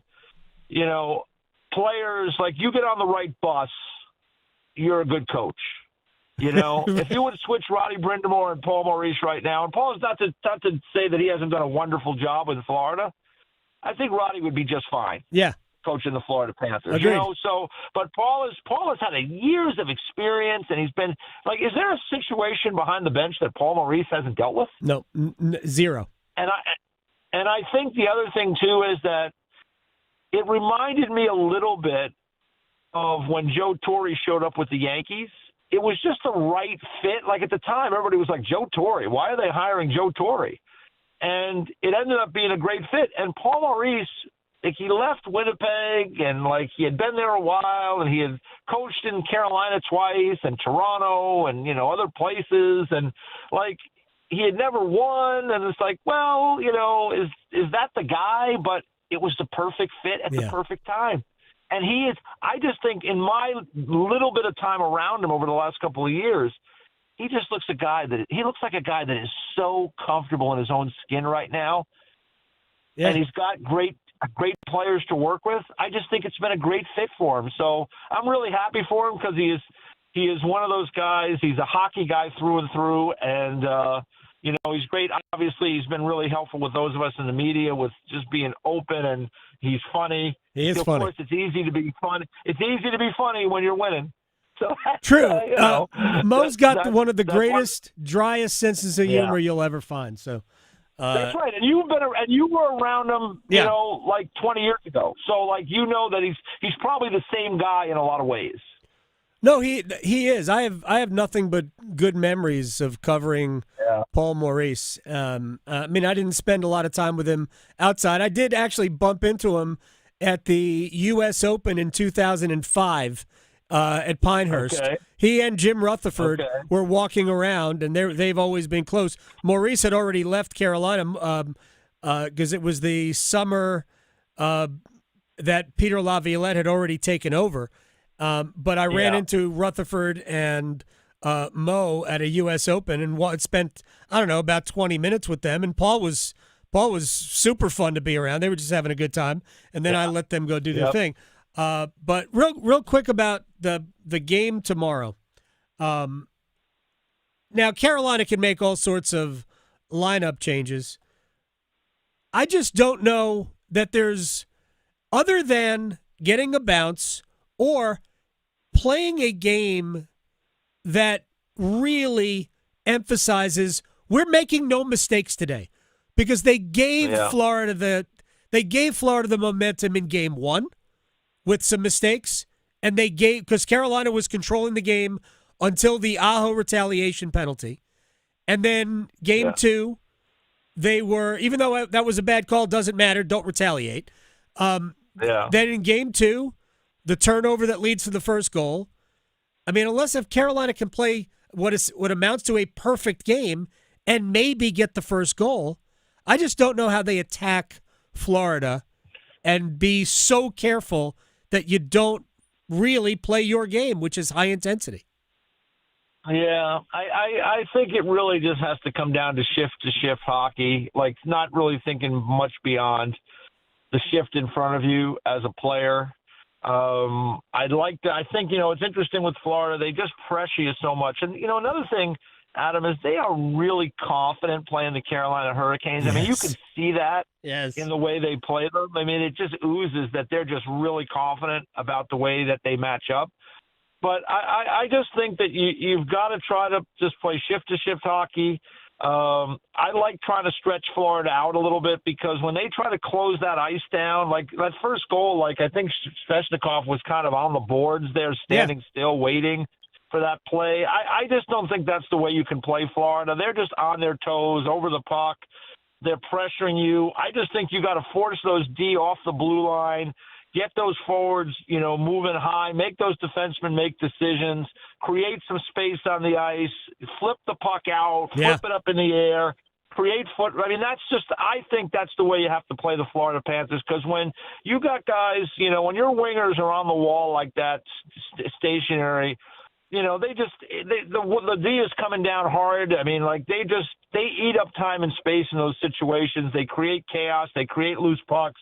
They create opportunities. They have really good players that could finish. And so for me, it would really just be, hey, shift-to-shift hockey. Let's get those wingers up high. Let's make those defensemen make decisions for Florida.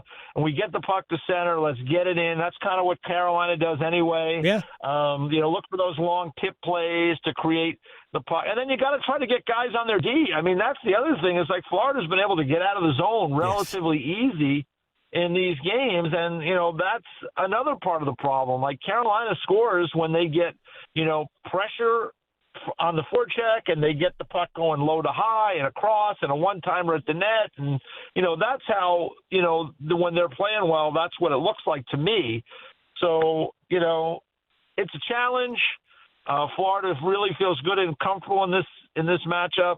I would say really for the Carolina Hurricanes has got to dig deep and just try to worry about one shift at a time. And, getting the lead would be great, and because then you could dictate the pace a little bit. But I would definitely try to stretch them out if I could, because you got too many guys in that defensive zone. I mean, it's a scramble in there, and they drive you nuts. It's crowded.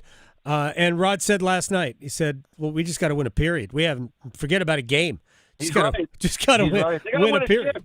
Win the first shift, and then try to win the next one after that and create momentum. That's all you can say when you're down, 2-0, and you've had some tough outcomes so far. I mean, again, you could point to the Leafs. I mean, the Leafs looked terrible in Game 5. It looked like it was over. They had blown their opportunity, and then they went into Florida and played a really good game. And, the Florida Panthers are great. They've won a cup. They're not quite the 1978 Canadians yet. So, go in there and, just win that first shift, go from there, be over your skates, try to play, whatever your plan is going to be, play to your plan. Hopefully your goaltender makes some stops for you. Yeah. And, that's all you could ask for. And it's been tough. I'm not going to blame Freddie Anderson. It's been kind of tough on him. He's had some deflections, and that's what happens in chaos around the front of the net. But I do think, Adam, to the point of our conversations over many years, it would be nicer if they had somebody that, is just more reliable in the postseason than Freddie, just because, we've seen the movie over and over and over. He's had injury, he comes back, he plays well, but then he gets into these spots and I think you said it last night. I mean, you'd like to get that first save. Yeah. I know it was deflected, but you'd like to get a piece of that one and not be behind the 8 ball 90 seconds into the game. Yeah, I thought, he might have done better with Verhaeghe's first goal in game 1 too. That's another case where no bad goals, but you might have want to get a piece of that one, right? That's the way I looked at it. Freddie's not the guy that's going to help you beat a superior opponent, and that's probably what you need against this team. Yeah, he's not Jake Ottinger. Although Edmonton doesn't have that either in Stuart Skinner. Yeah. But they do have that McDavid and Draisaitl guy. They probably need to stay out of the penalty box. I'm just going to say that. I think they probably don't let Dallas have 3 straight power plays to start the third period. E.J. Hradek, my friend, I appreciate your time. I will be in touch. You know that.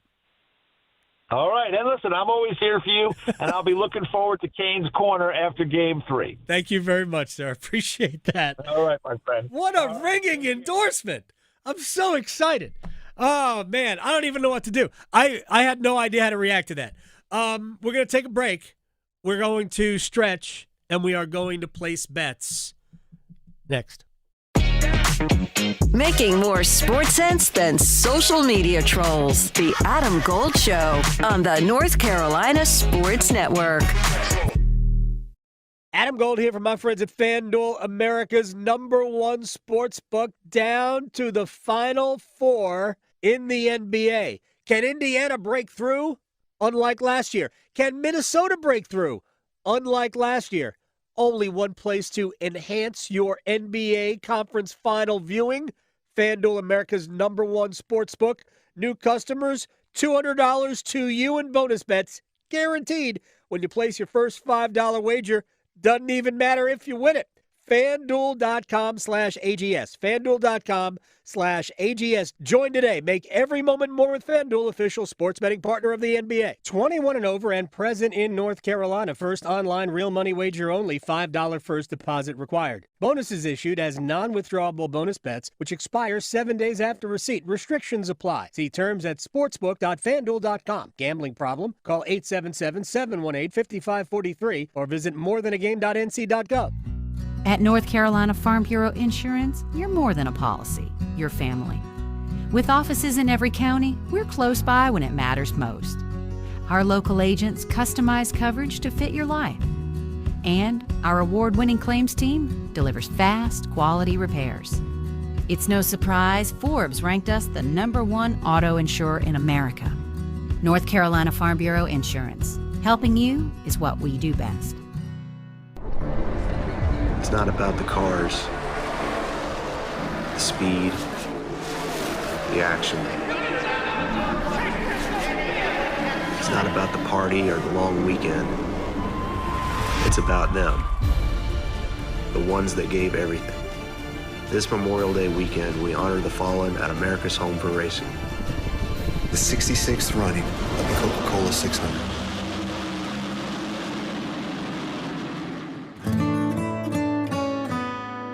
It's the first day of the first grade, and she found a new best friend. It's a laid-back Sunday afternoon you wish would never end. The homemade taste of Bluebell and good friends gathered round. The good old days are being made right now. Bluebell Groom's Cake Ice Cream is renewing its vows on the frozen aisle. Milk chocolate ice cream with chocolate cake pieces, chocolate-coated strawberry hearts, swirls of strawberry sauce, and chocolate icing. See you at the reception. The good old days are being made right now. The good old days are being made right now. Look for Bluebell ice cream at your local grocer and pick up your favorite flavor today. Have you ever heard of paramedics who don't just respond to emergencies, but work to prevent them?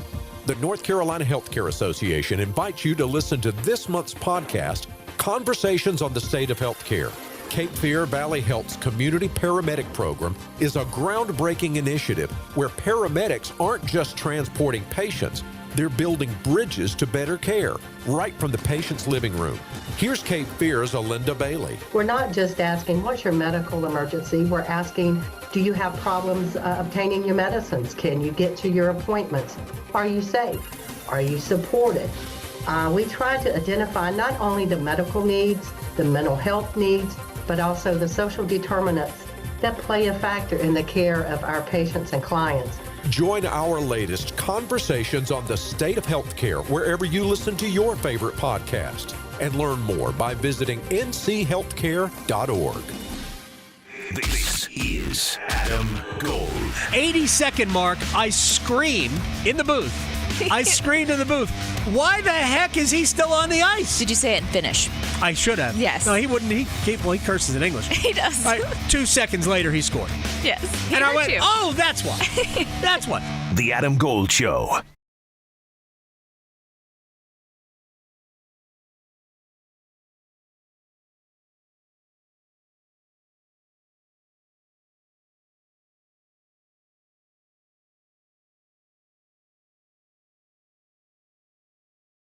It's the Adam Gold Show. I'm Adam Gold.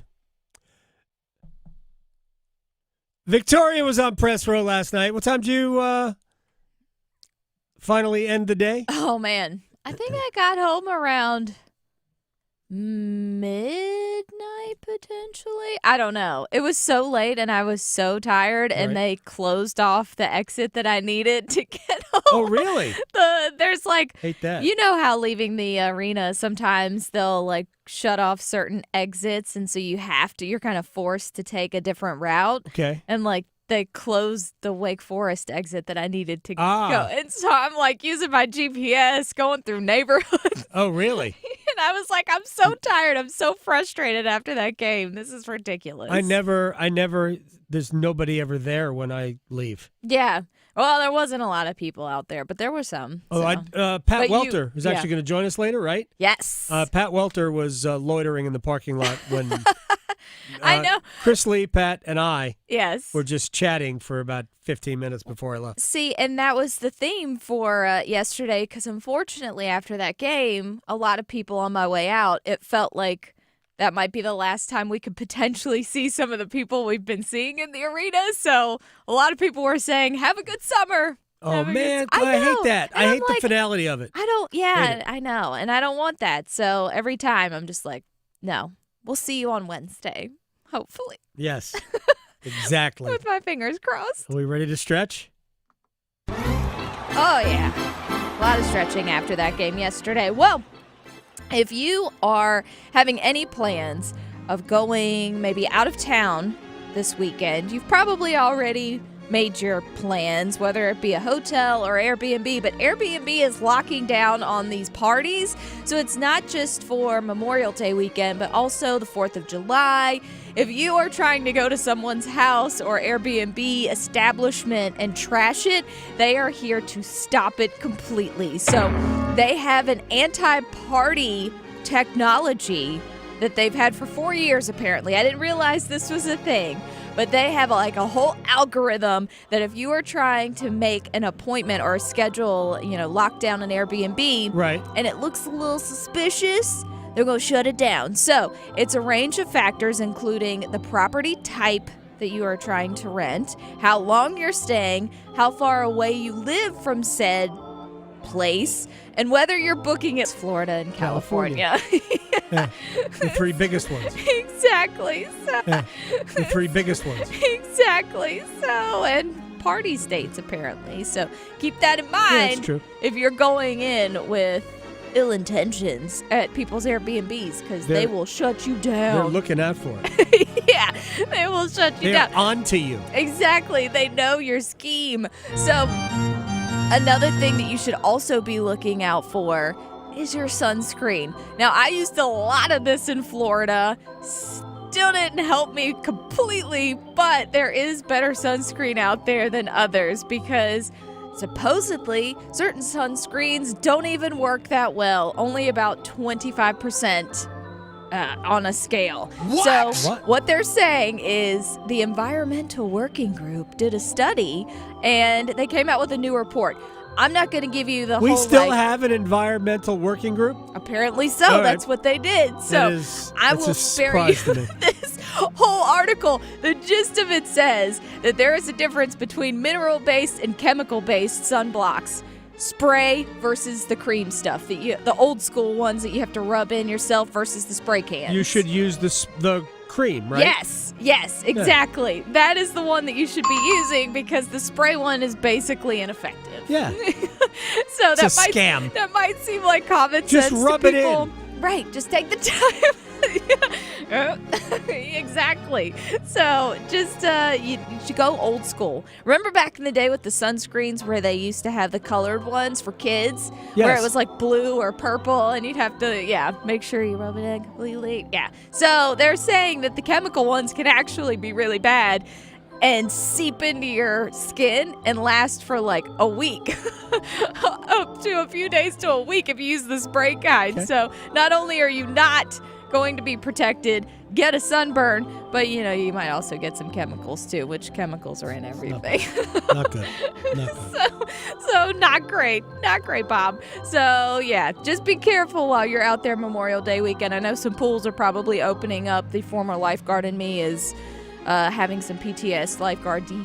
So yeah, it's be careful when you're out in the sun. And last but not least, I know it's also healthy season and people want to eat lots of fruits.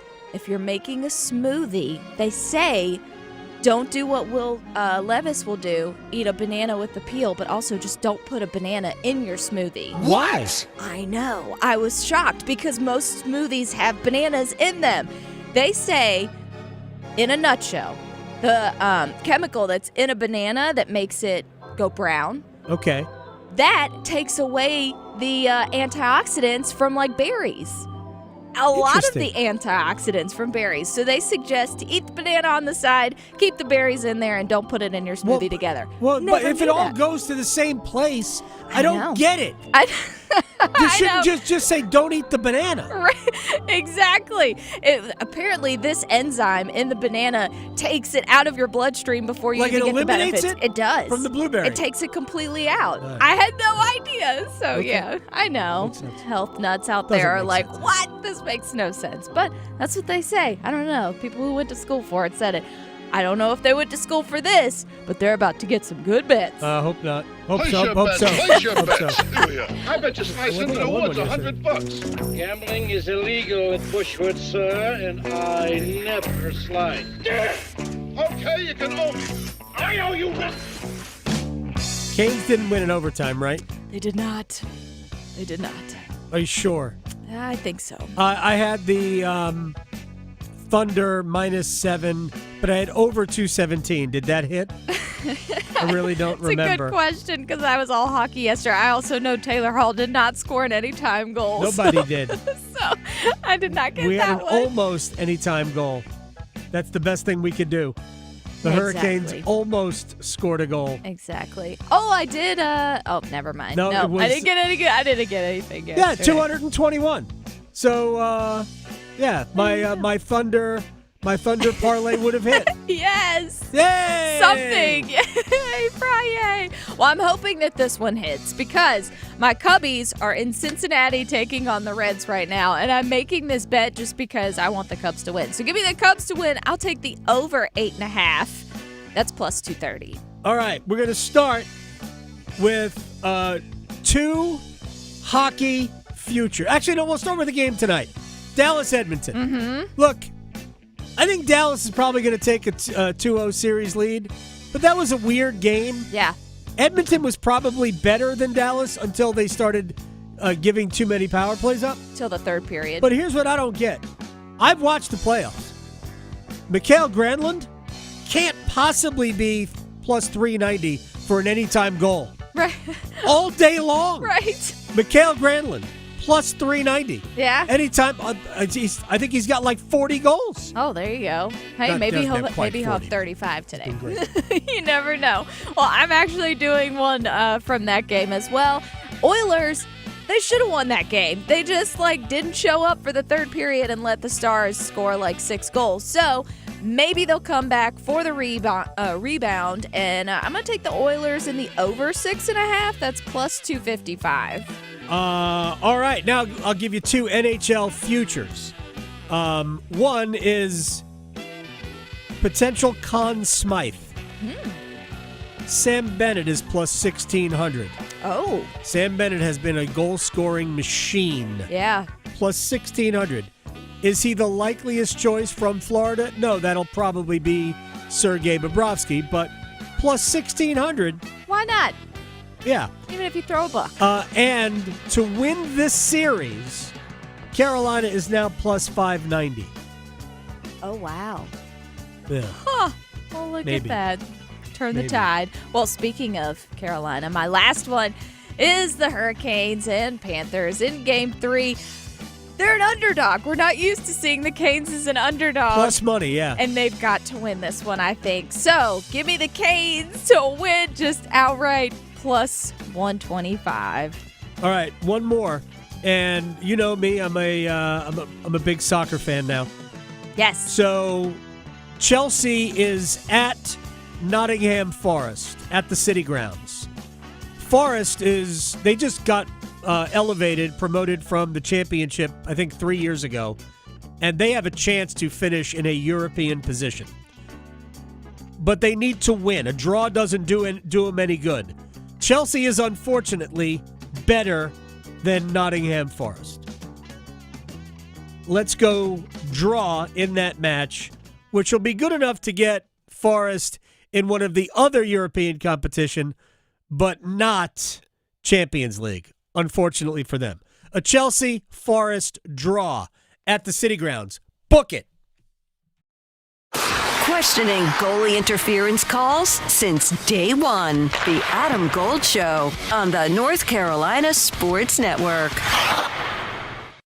What? New scratch-offs are out? That means new chances to become a North Carolina Education Lottery Winners Club member. Yeah, in the Winners Club, I'll reinvent myself. I won't go by just plain Todd. I'll go by Toddrick. I'll get a gold jacket, play my saxophone again. I'll stop and smell the flowers, call my mom more. Ugh, wrap it up, Todd. It's Toddrick. This problem, gambling helpline 877-718-5543.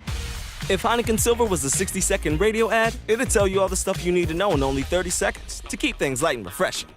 Seriously, time me. Heineken Silver, a world-class light beer that's surprisingly crisp and refreshing. Made with only premium quality ingredients and just 2.9 grams of carbs and 95 calories. All without compromising on taste. Heineken Silver.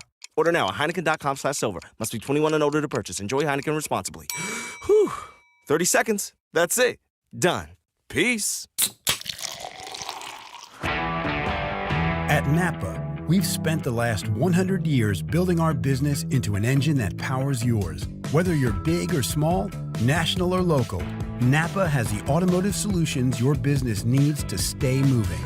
And it's all driven by a nationwide network of quality parts and exceptional service on one mission: to keep your business moving full speed ahead. That's why we are the pros that know.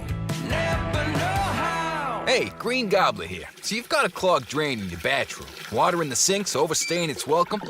You're spitting today's toothpaste on top of yesterday's toothpaste. You hope that it'd go away. Yeah, clogs don't just go away. I make them go away. I'm Green Gobbler, the only clog dissolver you need. I'm bleach-free, safe for your pipes, and I work. Guaranteed or your money back. 'Cause I never met a clog that was gonna unclog itself. Green Gobbler. Let the gobbler get it. It's bow time. Yep, it's eating time again. Now you could unload groceries, chop, dice, mince, preheat, heat, slap around the smoke detector, and then celebrate with a big old pile of dishes. But if you're tired of cooking, or tired of sorta cooking, it's time to feed the whole family with Bojangles Fried Chicken Family Meal. With Bojangles' famous chicken, fixins, biscuits, and tea, you can forget the cookbook and spend some well-earned quality time with a delicious dinner from Bojangles. It's bow time. There's no time like bow time. Time to stop whatever you're doing for some of that bodacious Bojangles flavor. Satisfy your craving for flavor and your passion for boneless chicken with Bojangles 4-piece Supremes dinner. 4 perfectly seasoned, Cajun-fried, whole breast tenderloin fillets. Choice of fixin', a made-from-scratch buttermilk biscuit, and Bojangles legendary iced tea. When you're hungry for flavor and value, it's Bo time. In World War I, American fighter pilots covering a plane's rear position coined the phrase, "I've got your six," to mean I've got your back. Through their service, veterans have our backs. Now we should have theirs. Learn more at gotyoursix.org using the number 6. When you think of hot, you might think about the tragic time you ate too much wasabi. Or about getting into your car on a summer day when it feels more like stepping into a sauna. But heat can work in your favor, like during Verizon Red Hot Deal Days. Get hundreds of hot deals on all your favorites, like iPhone 16 Pro with Apple Intelligence, Apple Watch Series 10, and iPad, on any plan. Only until May 28th for new and existing customers. Offer available on My Plan. Only at Verizon. This hour of the Triangle Sports Leader is powered by Ritchie Law Firm, injury lawyers. Ritchie Law is on top of it. Go to ritchielaw.com. That's ritchielaw.com. Broadcasting live from the Lenovo Studios. WCMC HD1 Holly Springs. 99.9 The Fan. The Triangle Sports Leader. To have an opportunity to be a champion is a big thing, right? At anything. Yeah, and to get a gold medal and to represent your country. So the same reason why basketball players want to play. And you can't come out and take an L for like the first decade if you created the sport. You lose to Saudi Arabia or something like that in flag football, you know what I mean? You got to dominate, and for that you want to put out your best players and stack up chips and the endorsement deals that come for that, for representing your country. I think it'd be enticing for a lot of young guys.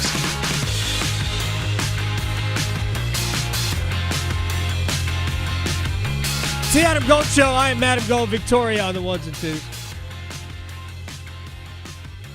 Flag football and the Olympics.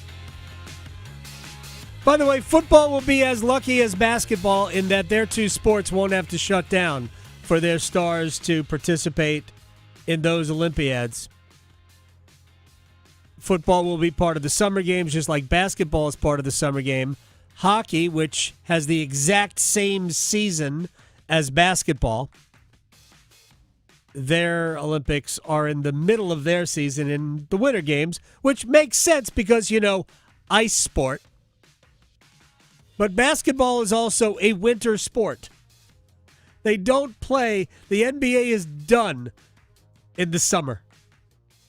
Like the WNBA has to deal with the Olympics. Right. Right? NHL has to suspend their season for about 3 weeks. And Rod loves it. Oh, hates every second of it. Every second of it. By the way, Major League Baseball has seen players are interested in playing for flag football. Blah, blah. Oh, man. All these hockey guys, they love putting on, they watch the Four Nations. Mm-hmm. Do we want baseball in the Olympics? Will we allow our players to play in the Olympics? And USA Baseball, which is headquartered here, is like, yeah, good for us. Mm-hmm. Baseball has tried to make the World Baseball Classic a thing. To make it a legitimately fun, impactful World Cup. And I thought the last one was awesome television.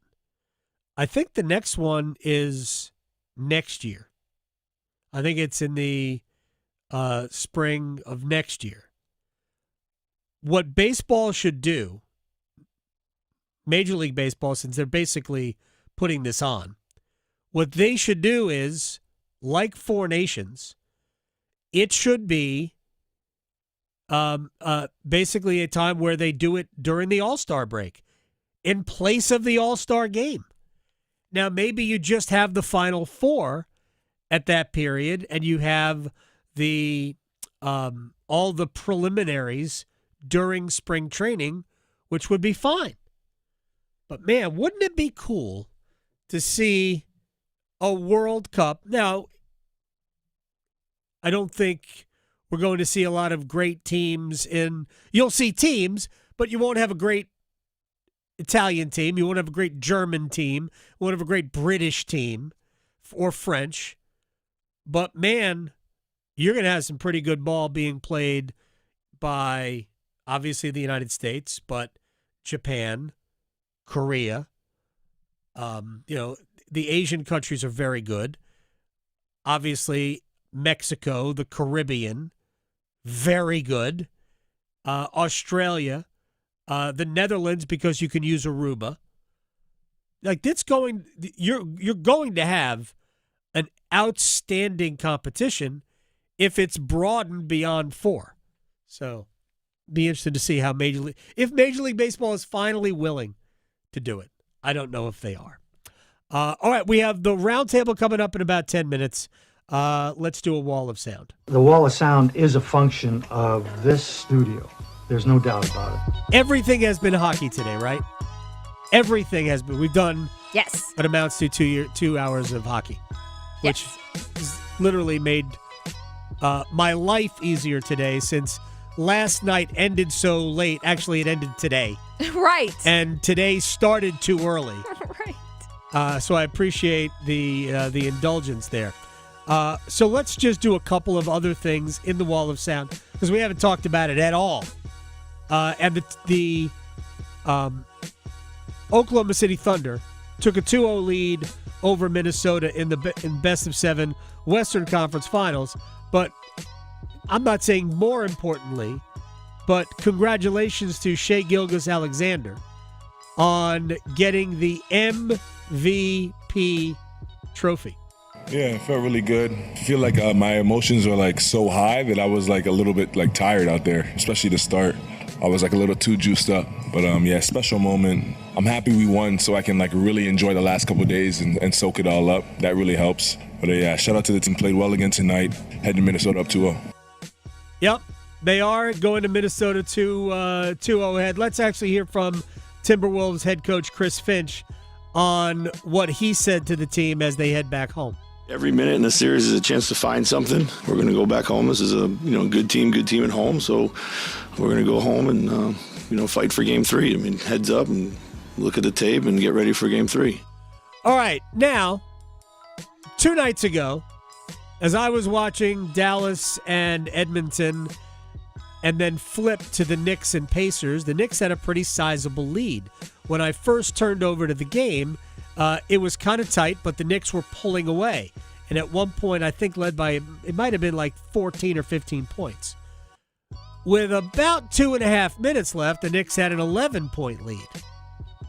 I mean, you're going to win that game, right? No. Indiana scored like 23 points in the last 2.5 minutes, something like that. It was an insane number. And they ultimately came back. It needed overtime. The shot that tied it up from Tyrese Halliburton was he dribbled into the lane, started to lose control of the ball, regained it, but dribbled it back out, and then from the top of the key took what he thought was a three-pointer, but his foot was on the line. And it hit the back of the rim, popped, I am not kidding, at least 12, maybe 15 feet up above the rim and came right back through, did not touch the rim, right through the center of the hoop. It was one of those things that Knick fans were going, only us. Yeah. That only happens to us. It's like a cartoon. It was hysterical. I don't know if you remember this. It was the year Toronto won the title. And Kawhi Leonard, I don't think, it wasn't in the clinching game. I think it was in a game that gave them a series lead, and I think they won it the next game.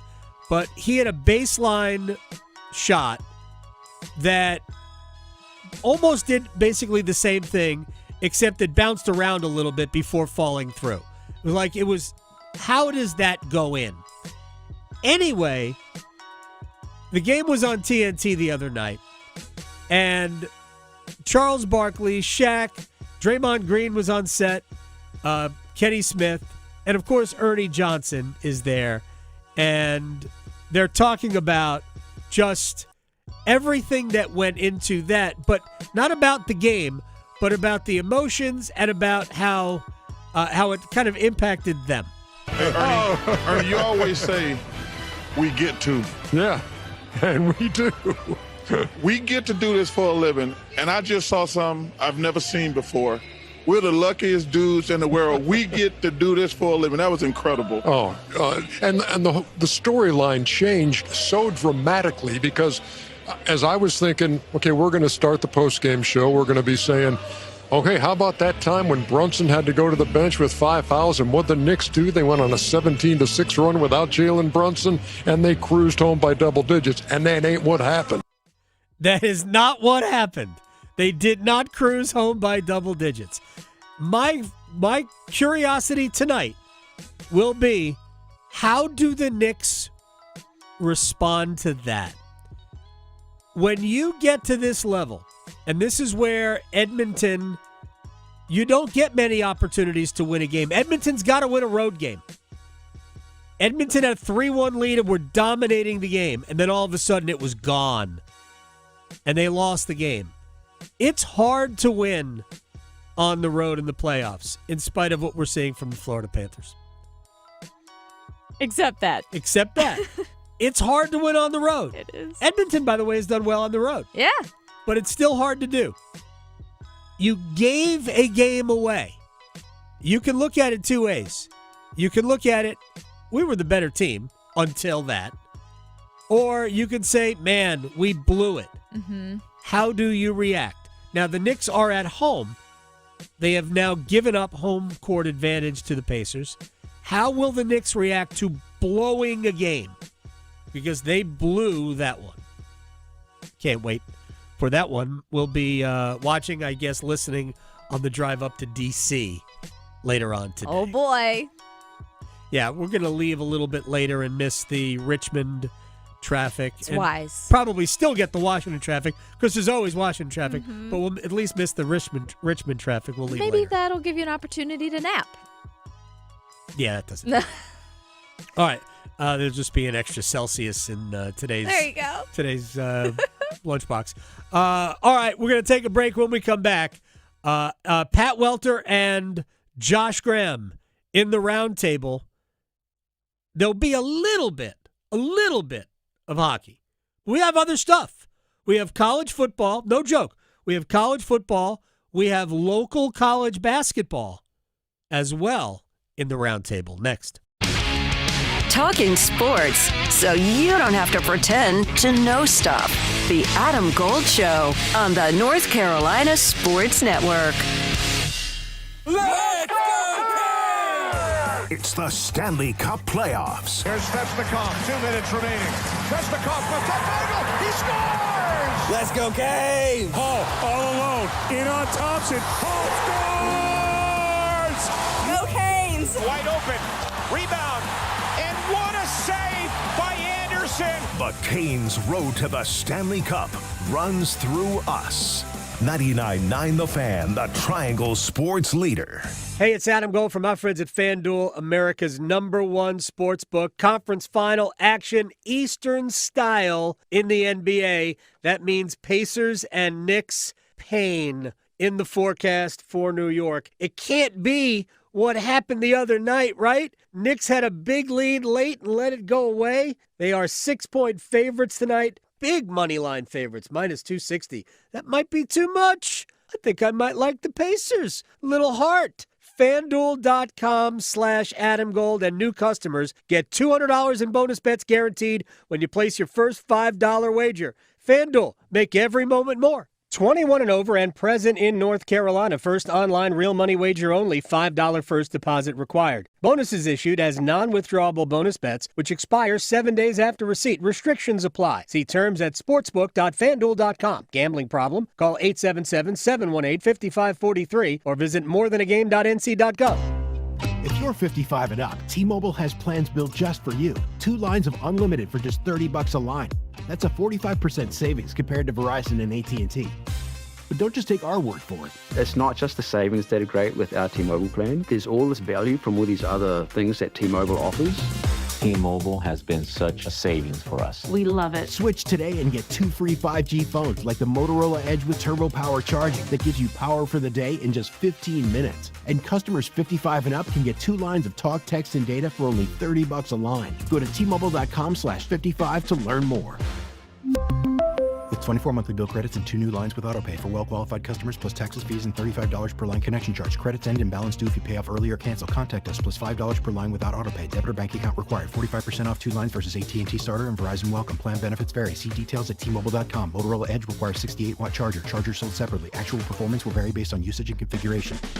Hi, I'm Marcy Bailey. And at Bailey's Fine Jewelry, we understand your concerns when it comes to buying an engagement ring. Am I paying too much? Am I getting a quality diamond? Will she love the ring? Rest assured, we prioritize your happiness as much as the exquisite diamonds we offer. That's why we provide unparalleled guarantees to give you peace of mind. First of all, we offer an incredible 30-day money-back guarantee. Secondly, with our unique 100-day price protection, we promise you'll get the best price, quality, and value. But if you find a better offer, we'll match it and give you 10% of the difference. But we don't stop there. We also offer an unprecedented lifetime diamond guarantee. It's our way of giving you confidence throughout all of your cherished moments. We've been locally owned since 1948 and voted the best jeweler year after year. At Bailey's, we're not just selling jewelry. We're providing a legacy of trust. We invite you to shop with us and experience the difference. If you need to hire, you know it takes time.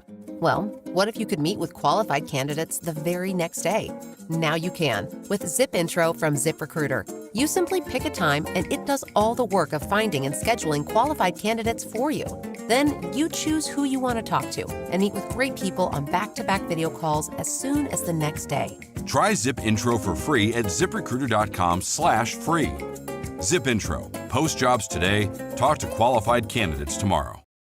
This is Adam Gold. You know, soap attracts dirt, right? That's what soap does. It attracts dirt. Right now, Bill Belichick is soap. That's what he is. Yeah. He's soap. Yeah. He's attracting all this dirt. Or he's like an overripe banana and it's attracting all these gnats. The Adam Gold Show.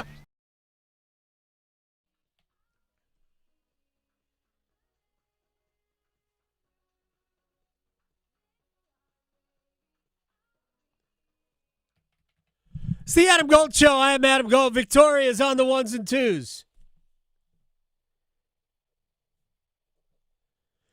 It is that time. It is a Friday. Could not be more excited for today's Roundtable. So without further ado. Camelot. It's only a model. Josh Graham, Sports Hub Triad, afternoon host. He joins us at Josh Graham Radio.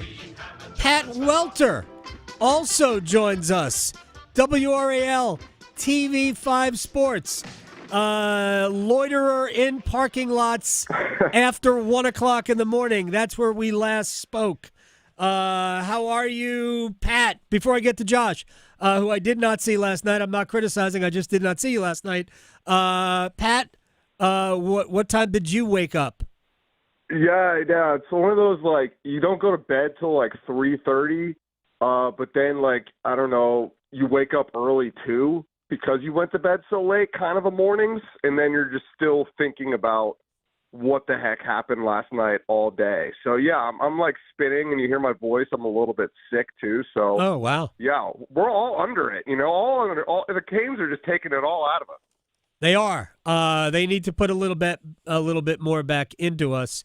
Since Pat didn't tell me when he woke up. I can assume only that it's around noon, and I'm about to hate you. All right, Josh, it's not that I don't care what time you went to bed or what time you woke up.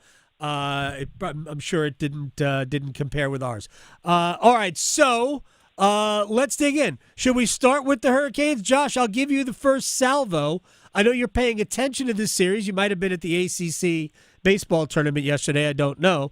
They've been playing baseball since, I believe, dawn on Tuesday, and they're still not done. What do you make of Carolina's predicament, Josh? As tempting as it is to make the Hurricanes the focus from last night, I honestly feel Florida is more the story from what we saw because of what they did to the Hurricanes. It's dominance in every facet. It might be, it's not that Carolina isn't part of the story. That might have been the most embarrassing playoff loss in the 7 years that Rod Brind'Amour has been the coach and going through this run. But that doesn't take away from what Florida has done in sports. Sometimes teams have your number, and pretty clearly Florida does, because Carolina's identity, as we've known and has been criticized, being gritty on defense and having a stingy penalty kill and getting shots on goal. And last night, Florida 2 for 2 on the power play, and fans are chanting, shoot the puck. I mean, it's amazing. The Florida Panthers turned a Carolina Hurricanes crowd to an NC State basketball crowd. Same building. Yeah, it's amazing how they did that. And I think if you're looking what the primary story from last night was at a 1,000-foot view, it's what Florida turned the Carolina Hurricanes into. Yeah, I think actually I talked about that last night on the podcast, which, if I could just add, EJ Hradek really likes. The Florida is a major part of what Carolina did. I thought, two things can be true. Carolina could be bad, and Florida could make Carolina look even worse because of how good Florida is. And that was my takeaway as well. Pat, you were there until the wee hours. What was your takeaway? Yeah, I mean, it certainly feels like they got swept. It just hasn't happened yet, but it has in the future. Like, we just haven't reached the actual point in time and the never-ending timeline of space and time continuum. But in reality, the series is not technically over as much as it feels like it is. You're right. But I think that would be a sports movie type ending if they were to turn this thing around. And I think days like today are important, and the conversation that we're going to have when they ultimately probably do lose this series as well, because covering the Carolina Hurricanes overall is a joy. Like, you know this, Adam. Like, they are a great team. They are a well-run organization with a great coach. And you compare that to what we cover with some of our college teams around here and the Carolina Panthers on the other side of the state, it's a pretty stark contrast. Yeah. So when you have a morning like this, when you actually can be critical, can be negative, the fans can be as critical as they ever are with the shoot the puck chant, which is about as close to a boo as you're going to get there. Right. So, yeah, you've run into a great team. It creates clarity, and I think we have that more than ever. And it's not like we're saying anything new to the Hurricanes front office. They've tried to address their scoring issues twice, as we were talking about last night in the parking lot, Adam, with Gensel and the Mikko Rantanen experiment. They're likely going to address it again. Yep. And, you know, it all goes back to the beginning of the year expectations where this was supposed to be a reload. So getting here was a success, even if last night was a spectacular failure. Yeah, and that was a question I got in one-timers, or we actually carried it over to the last hour, is this season a disappointment? And, we go back to the year. I've always thought that Carolina was a playoff team, even when many people said they wouldn't make the playoffs. That's fine. It's hard really to predict what's going to happen during a season in pro sports. Maybe easier in a sport like football than it is in other sports, but I think it's actually easier in certainly in pro basketball. But, man, hockey can be really, really fickle. And I always thought this team was a playoff team, but I did say at times during the year that if they win a playoff round, I think it will be a successful season. As it turned out, they won 2 playoff rounds. So there is no way to look at this broad brush for me other than saying, man, this was a really good year.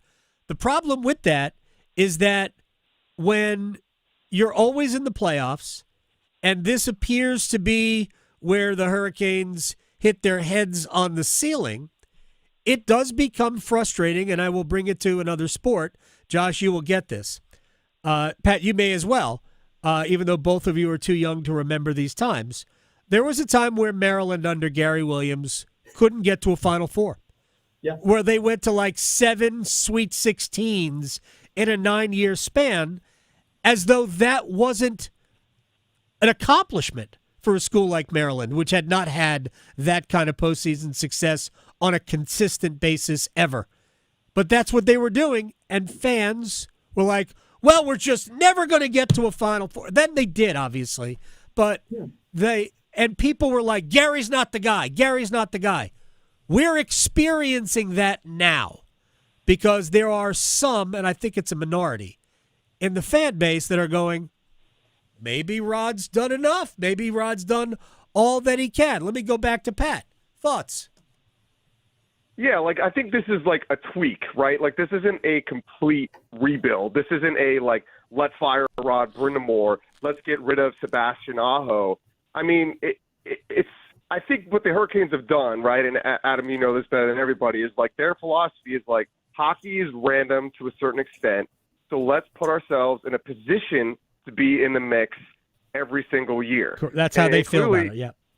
And that's what they've done. And the fact that they've been to the playoffs 7 straight years under Rod Brind'Amour, and not only been to the playoffs, but been to the second round in each year is absolutely remarkable. And then you put in the fact that they've been to 3 Eastern Conference Finals in that stretch is an incredible accomplishment. But then you get to the point here where they've hit their head against the ceiling enough times where we have a sample size here that there is a flaw in the machine. And they've been ahead of this. Like they've been trying to address it, and they've transitioned their franchise from one that used to have to overpay free agents to come to now they're gotten to a point where they can get aging veteran quality free agents to want to sign here. And then the next step is, can you get a Mitch Marner to want to come here? You know, like it's like an NFL franchise that keeps hitting their ceiling with the same quarterback. Eventually, you do have to swap out Alex Smith for Patrick Mahomes. That's a lot easier said than done, and it's not something that can just happen overnight. But as far as like how they're structured, with Sebastian Aho being the best player and Freddie Anderson being your goalie, like that clearly isn't going to work. And my thoughts when Mikko Rantanen came in here was like everything for a brief second seemed to just slot into place where it was like, okay, he's the best player. Aho's number 2. Now Jarvis isn't required to be such a, relied on to be such a high scorer. Neither is Andrei Svechnikov. It all seemed to fall into place. And obviously then it fell apart. But that kind of gave you the idea of what this could look like if they can land a guy like that. And between a high-end scorer and a goaltender, I think that's what they're missing, and finding that and paying for that is the problem. Yeah, I also think they need another, like a physical body on the blue line. That doesn't include, by the way, Alexander Nikishin, who should be that. All right, Josh, any thoughts on that before we turn to the college football playoff? Yeah, plenty. I think this is the best coaching job Rod Brind'Amour's done. Like, this isn't a failure, what we're looking at, because, I mean, Greg Rosinski's been covering this series for ESPN, and I'm a big fan of his work. This is a guy that said the Canes were going to miss the playoffs this year because of what happened last offseason. And you mentioned what happened with Mikko Rantanen, Pat. Like, that the way what Brind'Amour has worked through this year to get back to this stage should be celebrated, even if you're disappointed with the result. So I have no patience for the idea of this being a failure. And for those who even suggest firing Rod Brind'Amour, who is if you're an alleged Carolina Hurricane fan that says that, my immediate reaction to you is, when did you start becoming a fan of this team? Because odds are you're probably one of these Johnny-come-latelys who've been here during the 7-year playoff drought. And you know what? If I get that question, Adam, my response is going to be, hey, what's your favorite Nathan Gerbe memory? Can you tell me about Eddie Locke? Can you tell me about Victor Rask? What do you remember about those guys? Because I am a fan of this team. I rooted for this team my entire life, and I was there for the 9-year playoff drought. And if you don't have the perspective of what that was like, and I know you do being here the entire time it's happened, then you don't appreciate as much how much better this conversation is during the Eastern Conference Finals than what we experienced having to hear about the idea of a new rink in Quebec that Carolina might be a nice fit for every offseason. Yeah, when you were relying on Yuri Tulusti for goals, those are not the days we want to go back to. All right, to the college football playoff, which I'll go back to Josh to start. The new format in that we're going to end up at 16 teams. By the way, let's scrap 16 for now. What we're going to do this upcoming year, apparently, is they're going to select the field, and then they're going to seed based on rank. Now, you still could have a team ranked 12th miss the field if the group of 5 champion, which will get a bid, is like 13th or 14th, or one of the automatic bids is outside of the top 12, so a team ranked 12th could still miss. But last year, the confusion with having a team like Clemson, who wasn't really good, getting one of those first-round buys, that is gone. This also allows Notre Dame to be one of those 4 teams that get a first-round bye. Are you in favor, Josh, of the seeding after selection? Absolutely not. I'm not. Absolutely not? Absolutely not. Why are we rewarding bad teams who happen to win a bad conference? Because the number one thing that you need to look to do with this postseason format is protect the regular season and protect conference championship games. You're giving them a spot.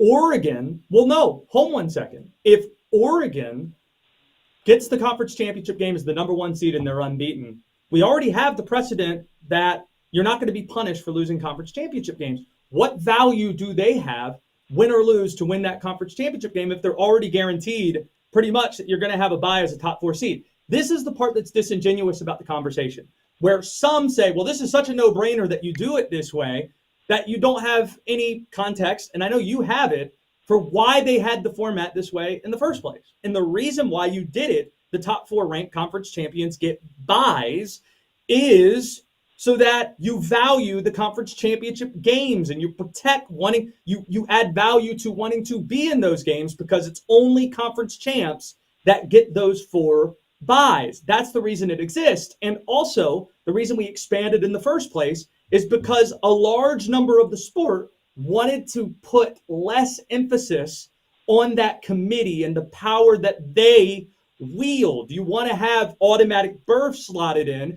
And if you go by the rankings from just last year, the top 4 teams in the rankings would have been, you guess it, SEC and Big Ten schools. Right. 7 of the top 8 would be that as well. Those are the teams that get the host, and the exception would have been bleeping Notre Dame because of course. So if you're the ACC and the Big 12, you don't want this, you hate this, because it gives more power to the committee that nobody outside of AC or SEC and Big Ten land have any faith that they're going to treat this process fairly.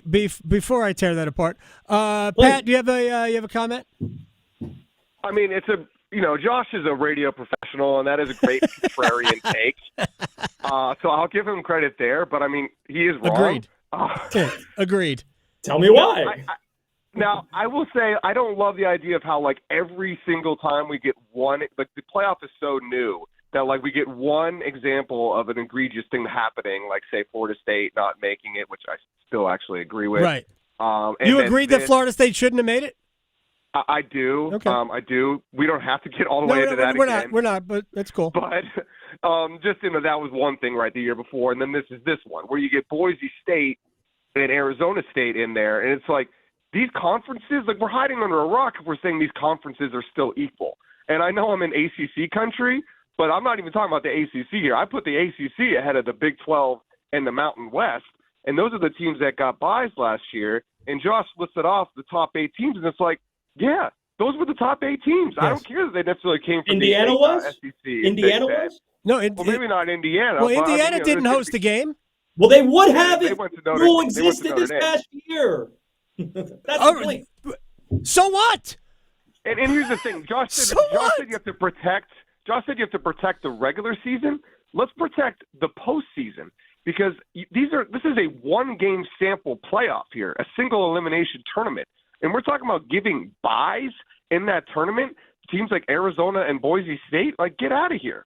Like, that is too valuable. That's like the mistake basketball made with making a 3-point shot from a 2-point shot and not realizing the percentage increase was going to dramatically alter the future of basketball. I mean, that's kind of like creating a bias in this scenario for teams that don't deserve it. So I think ultimately this is the right call. All right, Pat, you're correct. Josh, you're very wrong. You want Indiana to have a home game. Hold on. This is not about Indiana. It is. No, it's not about Indiana, Josh. And Pat is right. You can't take one strange year and use that as an example about why something is bad. If they cared a damn about the regular season, the playoff wouldn't be 12 teams deep going to 16. Full stop. They don't care about the regular season. Not a single solitary bit. They only care about the money that is created by the playoff. So let's just get that out there. That's why we're going to have 16 teams. The other part of this is that if they really cared about the regular season, they wouldn't allow you to lose 3 times. And that is what's going to happen when we go to 16, we are going to routinely have 3 lost teams in the playoff, which again completely obliterates the idea that they care about the regular season. Hey, if we're going to hold on. That's my point. If we're going to have it, if we're going to have this format, then the best teams should get the best placement.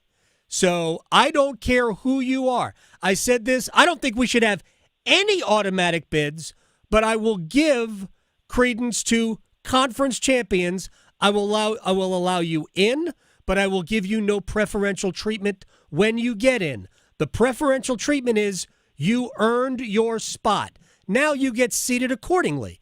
And I think, and I said this when they first went to 4 teams, I don't care if all 4 teams come from the same conference. I don't. I really don't. I think we should have only the best teams in this event. And that's what I would do, where they avoided lawsuits by allowing these other teams in, by giving the group of 5 an automatic bid. The only reason why a group of 5 team is in these events and was eventually included into the 4-team playoff was to avoid a lawsuit. That's it. Best teams get the best treatment. End of story. Yeah, I guess it's just a coincidence that the top 8 teams again are the SEC and the Big Ten teams and Notre Dame, which would have been the case last year. There's not one ACC or Big 12 team that belongs, and then the year before, It's just a coincidence that Florida State gets left out as well. Well, I disagree with Pat there, but I don't want to go litigate that again. I know, but all we should care about is the best teams. They're not related.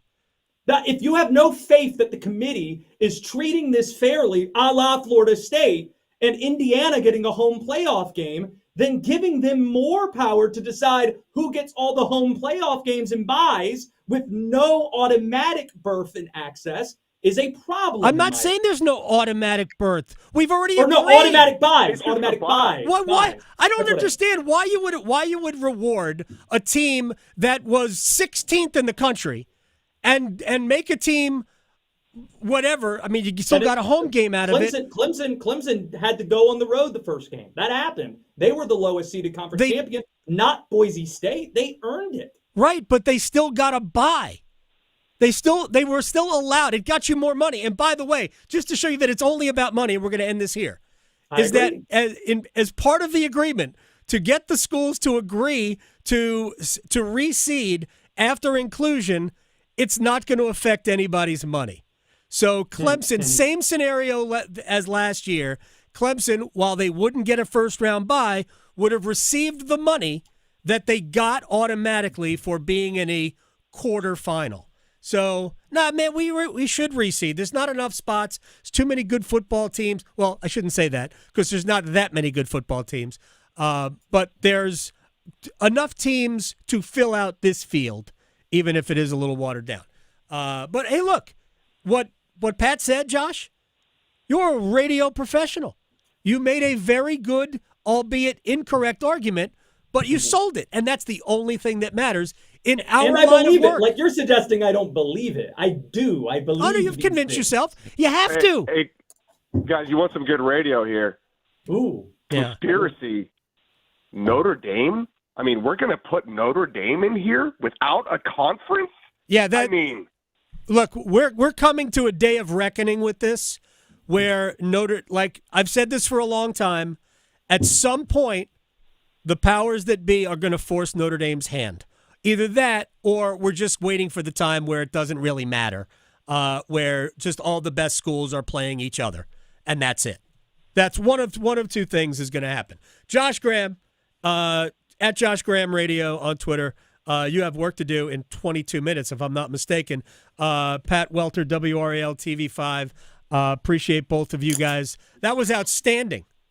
You want confidence and conviction? I'll see you Wednesday night, Game 5 in Raleigh. There you go. I'll see you Wednesday night.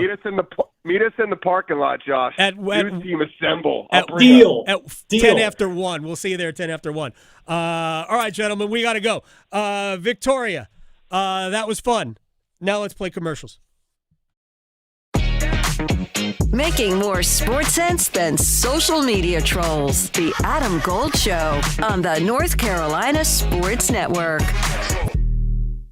Adam Gold here from my friends at FanDuel, America's #1 sports book, down to the Final Four in the NBA. Can Indiana break through? Unlike last year. Can Minnesota break through? Unlike last year. Only one place to enhance your NBA conference final viewing. FanDuel, America's #1 sportsbook. New customers, $200 to you in bonus bets, guaranteed when you place your first $5 wager. Doesn't even matter if you win it. FanDuel.com/AGS. FanDuel.com/AGS. Join today. Make every moment more with FanDuel, official sports betting partner of the NBA. 21 and over and present in North Carolina. First online real money wager only. $5 first deposit required. Bonuses issued as non-withdrawable bonus bets, which expire 7 days after receipt. Restrictions apply. See terms at sportsbook.fanduel.com. Gambling problem? Call 877-718-5543 or visit morethanagame.nc.gov. It's the first day of the first grade, and she found a new best friend. It's a laid-back Sunday afternoon you wish would never end. The homemade taste of Bluebell and good friends gathered round. The good old days are being made right now. Bluebell Groom's Cake Ice Cream is renewing its vows on the frozen aisle. Milk chocolate ice cream with chocolate cake pieces, chocolate-coated strawberry hearts, swirls of strawberry sauce, and chocolate icing. See you at the reception. The good old days are being made right now. The good old days are being made right now. Look for Bluebell ice cream at your local grocer and pick up your favorite flavor today. Have you ever heard of paramedics who don't just respond to emergencies, but work to prevent them? The North Carolina Healthcare Association invites you to listen to this month's podcast, Conversations on the State of Healthcare. Cape Fear Valley Health's Community Paramedic Program is a groundbreaking initiative where paramedics aren't just transporting patients, they're building bridges to better care, right from the patient's living room. Here's Cape Fear's Alinda Bailey. We're not just asking, what's your medical emergency? We're asking, do you have problems obtaining your medicines? Can you get to your appointments? Are you safe? Are you supported? We try to identify not only the medical needs, the mental health needs, but also the social determinants that play a factor in the care of our patients and clients. Join our latest Conversations on the State of Healthcare wherever you listen to your favorite podcast. And learn more by visiting nchealthcare.org. Here at NC Cyber Academy, screens are a good thing. At our K-12 tuition-free virtual charter school, your child can find a flexible and personalized education that lets them take a brain break when they need it, but also provide structured one-on-one time with our amazing teachers. But we also power down our laptops for in-person activities with fellow students to build community. Visit myncca.com to learn how we can set your child up for success in the classroom, at at college and in their careers. At North Carolina Farm Bureau Insurance, you're more than a policy, you're family. With offices in every county, we're close by when it matters most. Our local agents customize coverage to fit your life. And our award-winning claims team delivers fast, quality repairs. It's no surprise Forbes ranked us the #1 auto insurer in America. North Carolina Farm Bureau Insurance. Helping you is what we do best. This is Adam Gold. 80-second mark, I scream in the booth. I screamed in the booth. Why the heck is he still on the ice? Did you say it in Finnish? I should have. Yes. No, he wouldn't. He curses in English. He does. All right, 2 seconds later, he scored. Yes. And I went, oh, that's why. That's what. The Adam Gold Show.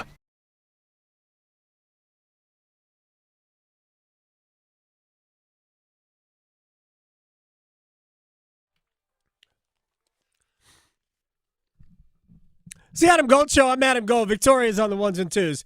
We're going to rewind it a second. It's an interesting story I just saw on ESPN.com. The university, it used to be called Wisconsin Green Bay. It is now Green Bay. Doug Gottlieb happens to be the coach, while at the same time, no kidding, Doug Gottlieb is the head coach at Green Bay. He is still hosting a daily radio show on, I think it's Fox Sports Radio. It seems that those two things would be difficult to do at the same time. But that is the case. Anyway, Green Bay has filed for a waiver with the NCAA to allow it to play in the basketball tournament. We know the soccer tournament, which is coming to Wake Med Soccer Park and Cary. Phenomenal event. Love every second of it. And they play for $1 million. Winner take all. At the end, champion gets $1 million. Well, they've been doing the basketball tournament for several years. That's the first of its kind. By the way, I think we're talking to Chris Paul next week about the soccer tournament because he's one of the co-owners of it. And so they've been doing the basketball tournament for a number of years, and it's $1 million payout. And I think they hold it in Vegas. Anyway, Green Bay, the university, has filed for a waiver to allow its men's team, to play in the basketball tournament. Currently, that is against the NCAA rules. But here is how they are arguing for it. Right now, every school, if they want, once every 4 years, can take a trip overseas to play against professional teams. So, Duke can go play against teams in Spain. NC State can go play against teams in Italy. Carolina can go play against teams in France. Or you can go to Canada. Duke went and played games in Canada when R.J. Barrett, who's Canadian, when he was at Duke. Right? I'm not even sure. Did Barrett even play in those games? I'm not even sure. I think he did because Duke had injury problems. Zion Williamson didn't. So, and Doug Gottlieb is arguing, wait a second. So you're telling me, if I'm University of Green Bay, you're telling me that I can't bring my team. I could bring my team 3 hours north and do a tour of playing against professional teams in Canada, but I can't play against professional teams in the United States. It makes no sense. Most of the time, Doug Gottlieb doesn't make sense to me. In this particular case, he absolutely does. There are schools that would love to do things like this, but these are expensive trips. And Green Bay probably doesn't have those pockets to be able to take their men's basketball team to France, Germany, Spain, wherever, to play basketball, for a handful of, a week. So what I do laugh at, though, is the athletic director at Green Bay, Josh Moon, says, let's not worry about the prize money now. You get $1 million if you win. It's winner take all, so if you finish third, sorry, you get nothing. Parting gifts, a copy of the home game. So he says, let's not worry about the prize money right now. But that could go to a charity. Why? It should go to the players. It should be an opportunity for them to make money, too. Just let us play. It's really about our team and trying to give them opportunities. It's almost as though he's saying, culturally, we want them to experience the culture of Las Vegas, the history of Las Vegas. Right. You love it. Like, it ain't like going to Italy and we're going to go see the Leaning Tower. Right? No. It's not like we're going to play against a bunch of teams in Greece and we're going to go to the Acropolis. Smash some plates. Exactly. Yeah. No, we're not doing that. No. We're not going to experience other cultures, although Vegas is another culture. It is a different culture. It is another for culture. sure. But with all jokes aside, Doug Gottlieb, for the first time that I can recall, has a good point. Let's rewind.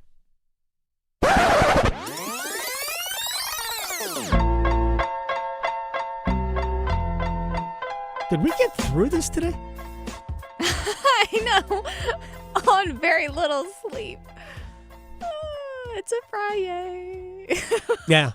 Man, I wish the Hurricanes had played better yesterday. Me too. I could have dealt with 2-1 overtime. Yeah. Last night was so discouraging that I get it. If anybody has already gone to the, 2 more games left, there will be no game 5. I understand why you're there, if you are there. And to be honest, it is hard to see a path beyond that. It's very discouraging. It's hard to see a path beyond Monday, based on what we saw last night. All right. Let's ask Rod Brind'Amour about different kinds of losses and how you possibly use this as motivation.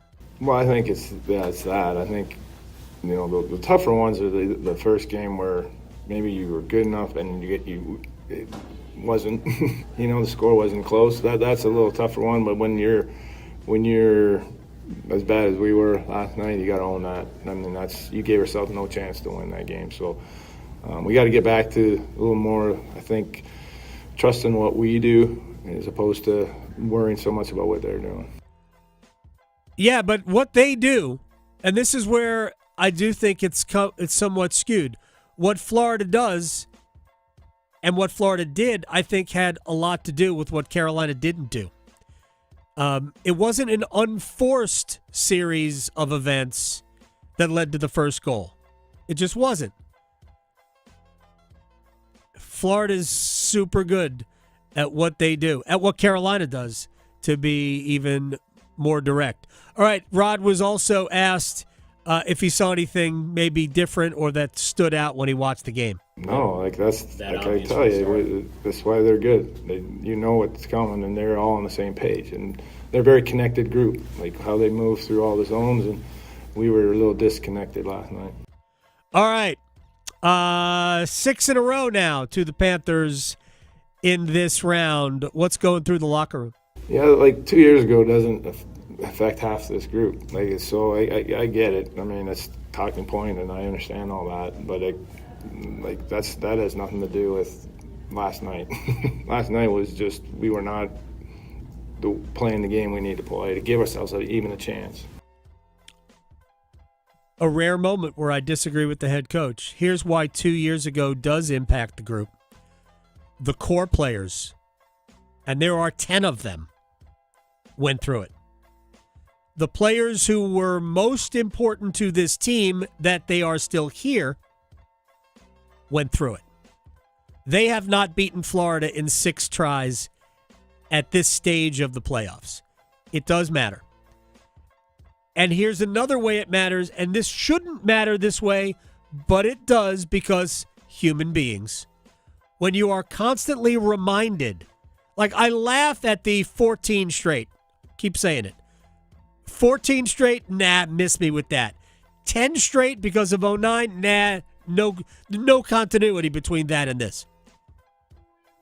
19, I don't think it matters. 23, to me, 23 matters. To me, I just think that just makes sense. All right, Sebastian Aho, how are you dealing with where this appears headed? Yeah, I mean, obviously, at the end of the day, lost 2 games, and doesn't really matter how you lose them or win them. But obviously, the fact that we've lost both of them, and our game hasn't been at the level that we need to be able to win that team. And obviously, both games somewhat similar with them taking an early lead and kind of, I don't know, kind of getting away from our game and how we like to do the things. So obviously we like to have a better start, but even if we're not having the best start or they scored the first goal, just kind of get back to what we do and kind of double down on what we do and not going off the rails. All right, one more thing from Aho, and it's about tomorrow. Yeah, I mean, I think it's very important at any point, whether you're up or down or whatever, you just have to, take a shift at the time. And, that's playoffs. I mean, there's ups and downs, and obviously didn't start the series the way we wanted, but tomorrow's a new opportunity, and just try to win the first shift of the game and not worry anything else. So let me just ask this question, and Victoria, you're a fan. Yeah. Is there any difference between how Carolina got to 0-2 this year and how they got to 0-2 2 years ago? What, for you as a fan? Yeah. What is there a difference? Not really, other than they're just not being the same players. There's Right. different players. So I know what Rod said about you'd rather lose like this than agonize over a close loss. But here's, to me, where this is worse. 2 years ago, you could feel, they can win this game. They can win that game.